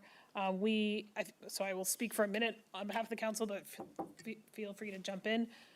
We certainly understand that there are some real capital needs on the school side, and I think we, as a city side staff, really want to be your champions as you think about what the capital investment looks like over time. So Violet and I spent some time talking about strategically layering bonds, being thoughtful of how each other was thinking about the capacity of our taxpayers in the years to come. Violet was able to share some great information with me about kind of what you all are thinking about that was really helpful. So I think with that, I will turn it over, but just say in summary, we want to help. Let us know how we can help. Yeah, really appreciate the partnership and the support of the council. I've said this during budget time, and I'll say it again. I support the development within the city, and with that, it is my responsibility to ensure that we are able to offer the high quality of educational programming that I believe is a huge reason that folks come to our region and stay in our region. I hear this time and time again. And so I do believe that strong schools are the heart of our community. I believe we've got the best schools in the state. I say so frequently, I wouldn't do this job anywhere else, and I really mean that. I believe in our system and our educators and our students and our community members and our parents who make it as exceptional as it is. And one issue we've discussed at length in the last year, so I'm entering my second year as superintendent, and we've really come back to facilities time and time again, inhibiting how we're able to support our students and how our educational programming has been curbed or impacted. Some of the considerations on that have really been focused on the elementary level. So we had an enrollment committee made up of community members, parents, educators, and many other folks who contributed to that. They brought us the ZEMS as a temporary elementary level space solution. So with that, though, although we've broken ground on the ZEMS, we're very much engaging in the conversations that led to the 2020 bonds, which we're looking at greater facilities solutions. So, we're fortunate to have Brian and his expertise with a construction background, as well as Laura, who is an educator, who are leading a fifth grade committee. And that committee right now is doing the work of evaluating the community's desire to or not to transition the fifth grade to the middle school building. And that decision is really critical, because once that decision is made, so this the fifth grade committee will make a recommendation to the board based on their committee's information and data collection. At that time, we'll again engage in the process that we did that led to the 2020 facilities bond vote, which is, so in 2020, for instance, that was a middle school renovation. There was conversation about a house model with 5th and 6th, and then 7th and 8th, and a middle school that was renovated, connected to a new build high school directly to the east of the middle school. And that was important because staging is a critical element when we think about any facilities projects, wanting to minimize the educational time that is lost or impacted due to construction. So this fifth grade committee came together, and really early on, it was, Violet, we can't move forward on any infrastructure decisions until we know where fifth grade is going. So if the community, if a decision is made on fifth grade and say it is moved the fifth grade to the middle level, I'll go with the proposed plan from 2 years as an example to share what may or may not happen based on this impact of this decision. So with the 2020 proposal, there was a new build directly attached to the current middle school, and this allowed learning to still take place in our current middle school and our current high school buildings. Once, if the new high school is completed, then current high school students would move to the high school that's just been completed, allowing middle school students to transition to the current high school while the current middle school is renovated. This would pretty significantly minimize the impact of trailers or one wing at a time, which were all evaluated during that process that led to the 2020 bond as well. With that, we know that we've got the ZEMS buying at least 5 to 7 years at the elementary level, buying time at Orchard and Marcotte. If there is a decision to move the fifth grade to the middle school, I think at that time when the high school and middle school, if and when those are completed, there might be a consideration of redistricting. Right now, particularly in some of the new neighborhoods, we've got situations where we have neighbors living next to each other on one street and going to 3 different elementary schools.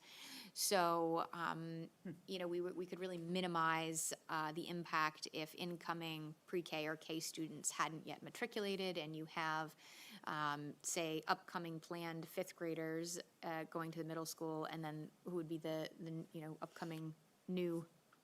upcoming sixth and then fifth graders transitioning at that time. So those were some pieces that were discussed in the past. Our fifth grade committee is engaging the community now and our educators in that process. And once that recommendation is made, then members from the fifth grade committee, and I should share this as well, there were also members from the enrollment committee who brought the ZEMS decision forward to the board on the fifth grade committee. And then we would be recommending that members from the fifth grade committee be on an infrastructure committee to work with the community, really partner with city council at that time around thick engagement with design, timelines.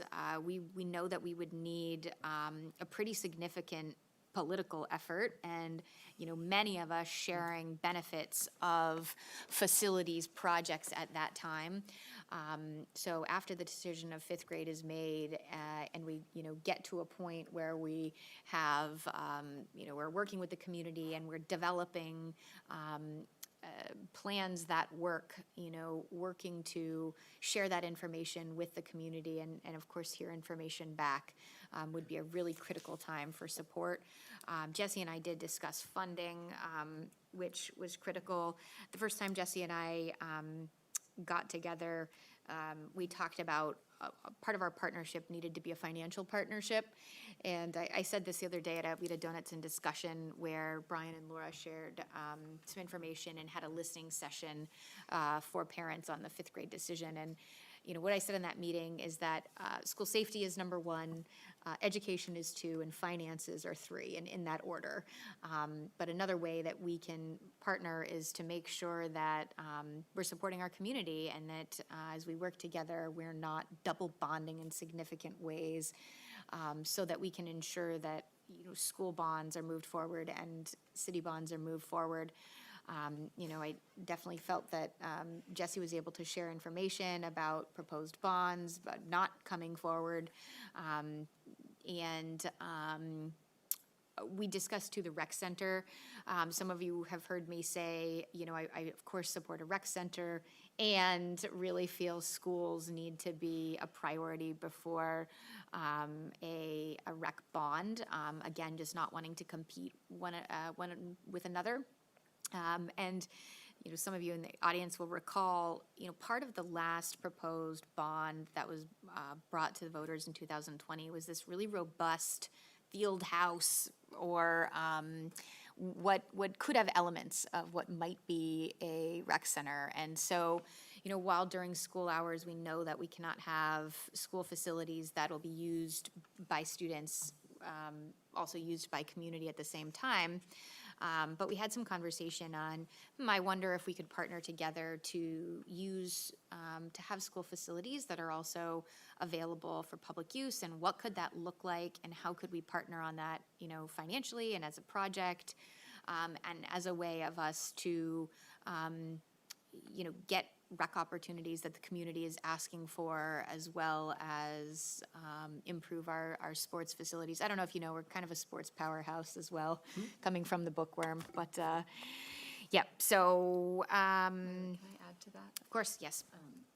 I just wanted to add, we had a presentation from our high school green team and our student representative, rising senior Rama, in June before school ended, and they gave an awesome presentation that I would love to share with all the city councilors. About how climate resiliency in our climate action plan, and I really see this as an opportunity for us to collaborate with the city's climate action plan. And, you know, I think that the next phase of our fifth grade committee, after we have that decision, will be an infrastructure committee. And I would really welcome representation from some of the intersecting infrastructure committees. Particularly, I was on the energy committee, so if there's somebody from the city energy committee who would like to join our infrastructure committee and have some more liaising through the committee system, so that our infrastructure plans align with the climate action plan. And also, they made a great point, the students and their advisor, that when we have climate resilient schools, they also serve as hubs of climate resiliency for our community. So when we think about needing to have shelter when there's tornadoes or flooding or excessive heat, if we have up-to-date schools that are already built around that infrastructure and preparing our students' needs, that's really a need for the community. And I say this as a taxpayer without any kids in the school district, so that's a benefit that I would be directly getting from our new school infrastructure. And I think that that's one of the great ways that I would like to see us work together. So we would love to do that. Actually, one of the reasons Lou is on today is he is helping write our government operations implementation plan of the climate action plan. And a part of that talks about partnership with the schools, so we are ready to go. We would love to do So, in my notes too of things to add to this, I have a few climate pieces that I think are really interesting. When Dorian Whittier evaluated the middle school for a renovation, they estimated that 99% of the materials could be recycled. And that, as some of you know, our high school has been ranked one of the top priorities for building facilities improvements in the state. As we think about like the windows in the cafeteria alone, which are original, the energy efficiency being so low, there's a lot of potential for a new build to, and then Jesse and I talking about the city's climate goals having been met with this new build that we're in today, moving from the district's current central office. I think about the energy efficiencies that could be attained with new schools. Dorian Whittier anecdotally shared with me that they're working on some projects in Massachusetts where the state isn't actually allowing renovations of schools, but they're requiring new builds because of environmental factors, energy efficiency being a leading one. I did have the opportunity to tour Winooski's new building, which was phenomenal, and I learned a lot about how they were able to use, geothermal and energy grids to make their building really efficient. So absolutely would welcome partnership from the council on those pieces as well. Great. Thanks. Comments? Andrew? Violet, thank you for all that. That was a lot to unpack. I just, a couple of questions, and really just for my understanding. I guess when I thought about this conversation that we were going to have and the bond that was contemplated a few years ago, in my own mind, I think there needs to be a process to make sure we're all on the same page, that we need a new facility, and that we as a council, if we decide that's true, feel that this is something we can champion with, full hearts and full souls to the public, because the public was not sold on that, right? And so for me to be in that position, I need to know a lot more, right? I mean, I would love to honestly understand the studies that you're referencing, to tour the building, like to persuade myself that, the only thing we can do is tear this thing down and build a new one, because I'm not there, right? And, from your description, it sounds like you're of the mind that the fifth grade decision drives the decision to construct a new school, which that it just feels funny to me that that's the process. I would have thought the process would first be, do we build a new school? What's the infrastructure like? What's the capacity? And then where do we house our kids? Like maybe you're right. Maybe the right decision is where's the fifth grade, but it feels a little backwards to me, honestly, to let that drive. Do we need a new middle school and high school now? So I'm not there with you, honestly. I need to know a lot more. Yeah, we're just, again, no one's there yet. Yeah. We are not at the point, to be very clear, we're not at the point where decisions have been made. The board is seeking engagement around fifth grade, but there could be a recommendation in any direction.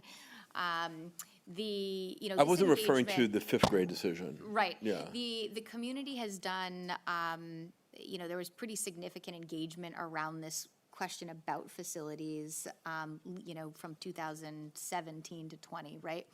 And so I think this board and our administration is reopening these conversations. The current conversation is around fifth grade, but we're not even close to the point where we have drawings or tours or proposals. So, while I walked us through sort of the process of what happened leading to the 2020 bond, my point was to say we need to re-engage in thick processes similar to that, where it would absolutely take everyone in this room and more to be fully informed and to share that with the community. So wouldn't expect you to be there at this point in time, because we don't know what is going to be the recommendation or what that would look like. But we do know, we've been ranked by the state of Vermont as being, targeted for great need at the high school for facilities improvements. We know that we're going to have capacity issues at the middle school very soon.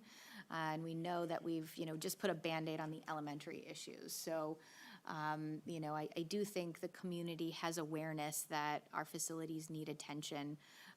But the next few years will be figuring out what does that look like. And we will have many, many more conversations through that process in partnership with, providing significant information. Can I just comment on fifth grade? Sure. It'll be quick. It's right now involved in the discussion around buildings, but it is not a building decision. We're driving this as an education position. Where is the best place for fifth grade students? So it's student-centric, it's outcome-driven. It's not because, wait, we may have some capacity in this building and we would have to spend less over here to accommodate them. That is not the plan. We haven't even talked buildings in that group. We're strictly talking about, we've looked at the configurations of grade 5s across the state. Where are they? What is it? 5-8? Is it 6-8? Is it K through 6? So we're not talking buildings there, and we won't talk buildings until we have a recommendation that's approved. So it's education-based, student-based. Okay, Tim? I just want to say thank you for saying those words, possibly move fifth grade. I think I'm going to say that the school board is taking a very bold move, and I'm thankful that you've said those words out loud, because they haven't been said out loud, as far as I know, for years, right? Where they could have been contemplated back as far as 2016. And you've also said the word possible redistricting, right? Which is another bold thing to say, which I think has not been stated in a long time for various reasons, right? So I'm really glad that you've started the path down all those conversations that you're talking about, engaging the community, engaging the parents, and I'm excited to see what comes of that. So I'm prepared to work with the school board. That's great. Okay. Final thoughts? Okay. Is there any other? Wait, if I, Oh, sorry, Helen, yeah. if I could. Tyler, you've been quiet tonight. That's quite all right. No, one thing that I heard, Violet, and please correct me. Please don't let me put words in anyone's mouth. But I do. Again, I think I agree with you that our schools are a tremendous resource. I think they're a key driver for our community, and I think that's something that it's imperative that we retain, that we enhance our proud tradition of having exceptional schools. I think it's something that we have taken great pride. We should take great pride in, and I think we should continue to do so in the future. When I say, I just want to make sure that I'm hearing you correctly. I'm concerned because I feel as though there is a little bit of an urgency to this, in this sense. And I'm not saying we should rush to judgment, but we're already in certain areas of the school, particularly at Central, we're already at capacity. We've taken great strides, and I think I'm very proud of the work and kudos that we've done to all of you who've worked so hard to find solutions with these modular units. But if I heard you correctly, those have a finite lifespan of 5 to 7 years. Is that correct? Yeah, thanks for the opportunity to clarify. So the ZEMS have a lifespan of 100 years. Are you clicked? The buildings. Okay. Could you hear that? The ZEMS can have a 100-year span life. And this is, new learning for me in construction, should the piles that they're placed on, being the associated with the foundations, be non-galvanized. However, we have to go galvanized at Marcotte, TBD at Orchard.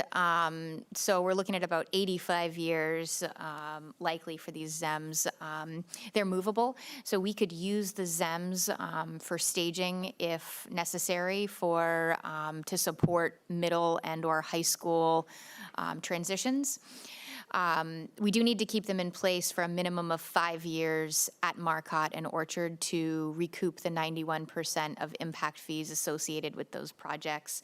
Some of the council members might recall when we discussed impact fees, we talked about a phased approach where, I wanted to be clear at that time and to have a shared understanding that the district would be seeking potentially impact fees for a middle and or a phase 3, a high school, and in whatever order that ends up being in, to support those projects. Impact fees being tied to, the physical infrastructure in this case. And, while Andrew's comment was we need more engagement, I fully agree with that. And to your point, Tyler, it is, the time is of the essence. We do have the over-enrollment right now at 2 of our elementary schools. And those, our greatest enrollment increase is actually at the middle school year with the 6th grade cohort, bringing 50 new students to that building. And so we know that quickly we will need middle school solutions, significant modifications. Right now, we've been, we've had to change the way that we offer physical education programming. So we're having a curriculum, a learning impact, because we don't have gym spaces to accommodate all of our students. We're serving school lunches earlier and later in the days, which impact how students learn. A 10:35 a.m. lunchtime is going to impact how a middle schooler who, if they're anything like me, is starved at all times of the day. I don't think Tim's ever walked into my office when I'm not having a snack. I get to eat lunch with someone every day. It's great. But my point being, those have, we're already experiencing at the middle level and certainly the elementary levels, these space challenges. The high school, not yet, but the high school is the most deteriorated physical plant. So yeah, we absolutely need to have the conversations with thick engagement. This is, we can certainly learn from the failed 2020 bond. I think lack of community, I'm not blaming. First of all, I want to thank everyone who worked on that. And if there's one thing that I have learned in my short tenure here, it's that we need to always communicate more and better and differently and have thicker engagement. And I think to re-engage the community on any facilities bond, yes, we need support now, and we're grateful that the community provided that with the ZEMS. And we really need support, as you said. Certainly in the next 5 years, if we're sitting here and we're we have a bond for that's been approved for middle and high school, that would be exciting. So I will seek an enrollment, an updated enrollment forecast this fall, as I did last year, and will continue to track enrollment carefully. But that is a big driving data source for us. Is first of all the city, the state rather's assessment of our facilities, and then the enrollment by the numbers, of course, associated with development. So, yeah, and thanks for, just kind of sharing, highlighting that piece of it too, Tyler. Yeah, I think you hit the nail on the head, and I think you articulated much better than I could or did. In that, if we're talking about these changes in terms of the impact and putting the education of children first and being creative in how we, and to Tim's point, being creative in how we get there, but always looking at it through the lens of the educational experience first. The ZEMS are an incredibly, if I'm hearing you correctly, the ZEMS are an incredibly creative and thoughtful approach that provide us a lot of flexibility. But at the end of the day, if we're looking at it strictly through the lens of the educational experience first, they do yield some compromises. And they're not, in that sense, it's perhaps not a long-term sustainable solution. Again, if we're looking at it strictly through the lens of the educational experience. So in that sense, what I'm hearing is yes, that there is some urgency, and I think it's important that we, as a council, we recognize that as we move forward. could I ask you to clarify, Tyler, what are the compromises in terms of educational experience? Well, I think as we just, I don't profess to know, but from what we heard, the crowding issues that we have at already in some of the schools are already starting to impact what the educational experience is like. What I just heard from Violet was, again, that, lunch times are being adjusted, how and when kids can conduct physical education activities are being adjusted. And that's a function of what our facility, that's a reflection of what our facilities currently are like. And while the ZEMS provide some flexibility, they're not a wholesale fix. But she was talking about the middle school. I just want that to be very clear. If I understood correctly, and Violet, please correct me if I am misunderstanding, but from my understanding is that lunches, and she was talking about the middle school, but and we also have, I believe, free lunches continuing forward. The state has done that. And I just simply want to say that as someone who did say very publicly that I would be very happy if the school board determined that it was necessary, and my daughter needed to be in a ZEM, that I had no reservations at all about the educational experience that she would receive. I myself have seen ZEMs in action. They're a classroom. And just as I would say, much of a community, a learning community, as any bricks and mortar building could be. And I really want that to be, very clearly discussed. And I certainly don't want any kind of innuendo about educational experiences being diminished because of the use of the ZEMs. I have full confidence that our school district already vetted that and determined that was that first priority after school safety, that was met. And I furthermore just really want to say that something that I've read in I think it was the Vermont Digger, is now that we have our neighbor Burlington having to pay for a new high school, it was that or their children are being educated in the mall. But in addition to that, they're having to refund police officer positions and other challenges that have created, I would say, a real bind because people are being outpriced in Burlington. And I, just reading the tea leaves that I have access to about what happened in 2020, it was the fear of being outpriced, the fear of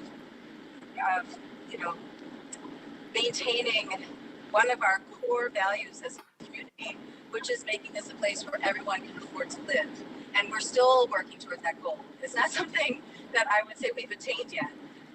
So I just want to keep that out there, that these ZEMs are not only a creative solution, they are meeting several goals. And that includes top educational experience, which all three of my children have had there, as well as working towards that goal of being a sustainable community in terms of how much we pay in taxes. And I just want to applaud the school board for that decision. I know that there is a lot of fear of the unknowns. Are these ZEMs truly a classroom? I'm here to say I've seen them in action. You get a good teacher into a ZEM, and they're going to have as excellent experience as a good teacher would give to any student in a traditional bricks and mortar school. So we have the good teachers. Thank you. Yeah, Thank you, Megan. I think the school board appreciates your strong support of the ZEMs and their efficacy as a wonderful educational setting. So that's great. Is there any other business? Yes. This license to treat this as a little bit of a working group session, because I've not thought about this before. I just want to throw something out. Sure. And it may be a ridiculous idea. When I grew up, what we call the elementary school was grades 1 through 6.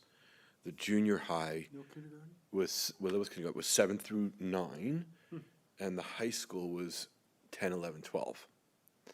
And what I'm hearing is we have real constraints in the middle school, right, and at the elementary level. If we were to build a new elementary level and move the 6th grade out of the middle school and the 9th grade out of the high school, would that address capacity constraints? Yeah, so thanks for all the conversation.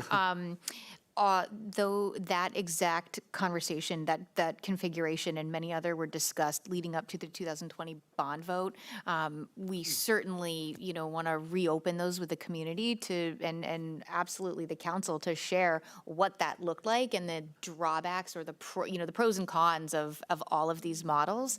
And then, go through a process where the community ultimately brings one design forward. I highlighted the decision that was brought forward in 2020, but what you've proposed was certainly evaluated. I'm not proposing anything. I'm just trying to think that it's a lot probably less expensive to build one new elementary school than tear down. Join the committee that's doing. I'm happy to. It'd be great to have you. It'd be great to have you on the team. School. Council liaison. Yep. And, there was a lot of conversation around that. We've made, no decisions have been made. Nothing is off the table. I can share, there was, I think, a fair amount of community feedback around elementary schools being really community-based and really neighborhood-based. So that was one of the deciding points with that. Just pros and cons. Can I just add to another piece that we haven't really touched on tonight is where we were at with our bond for this year, which is that there's been a lot of delayed and deferred and untouched maintenance. And so what we're looking at with most of our buildings from the 60s, particularly the middle and high school, as we survey and inventory and go through what's been done in 2018, 2020 about fixing what we have. Do we continue to fix what we have? This I don't have the answer to this question. I think that this is the question. Do we fix what we have, or is it more cost efficient to build new? And so we haven't done a lot of the maintaining what we have. I think we've had a lot deferred, and so that makes that price tag of just maintaining the buildings that we have higher and higher. So I just wanted to add that in as we talk about potential for new. It's also taking care of what we have. And then, I want to just close the loop on the ZEMS conversation. So the ZEMS are absolutely fully functional classrooms that have project rooms just as classrooms within the building. So those are really not, trailers. I want folks to be clear. Those are really excellent spaces for education. So to just make sure the record is clear on that. I think they're fantastic learning spaces. Again, there's going to be plenty of space mirroring those in our buildings. And we do have, certainly challenges with cafeterias and the at the elementary and the middle level. The gym example predominantly at the middle school at this time. Thanks. Well, will be a long and interesting and, I think complicated conversation. There's a lot of pluses and minuses about everything. I taught in a middle school that was 5 through 8, and I loved it. And I thought it was a terrific learning environment.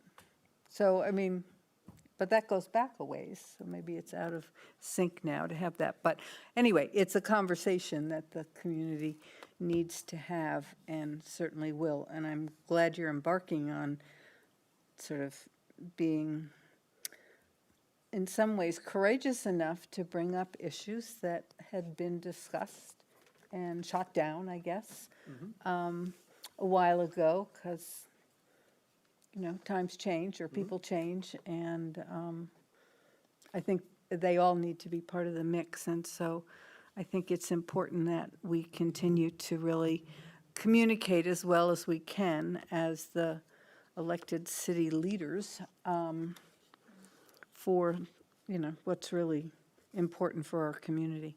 So we're ready to work with you. I think we always have been. So we can go forward with that.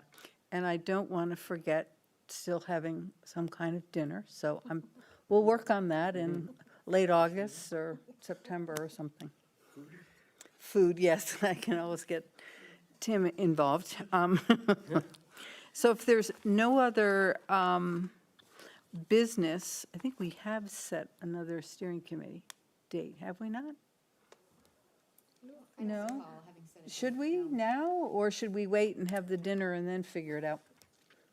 That could be you can do scheduling even if Yeah, it's not we're without one board member right now, who, and, you know, as a teacher, I would hate to run into a parent-teacher night sometime in September, October, and All right, well then, let's not set it now. We can come up with a time when everyone can tell us what their schedules are and what works. I just didn't want to forget that I think it would be really good to break bread and have some other conversations too. I mean, you can really have some freewheeling conversations because we've all been in schools, so we all know about them, right?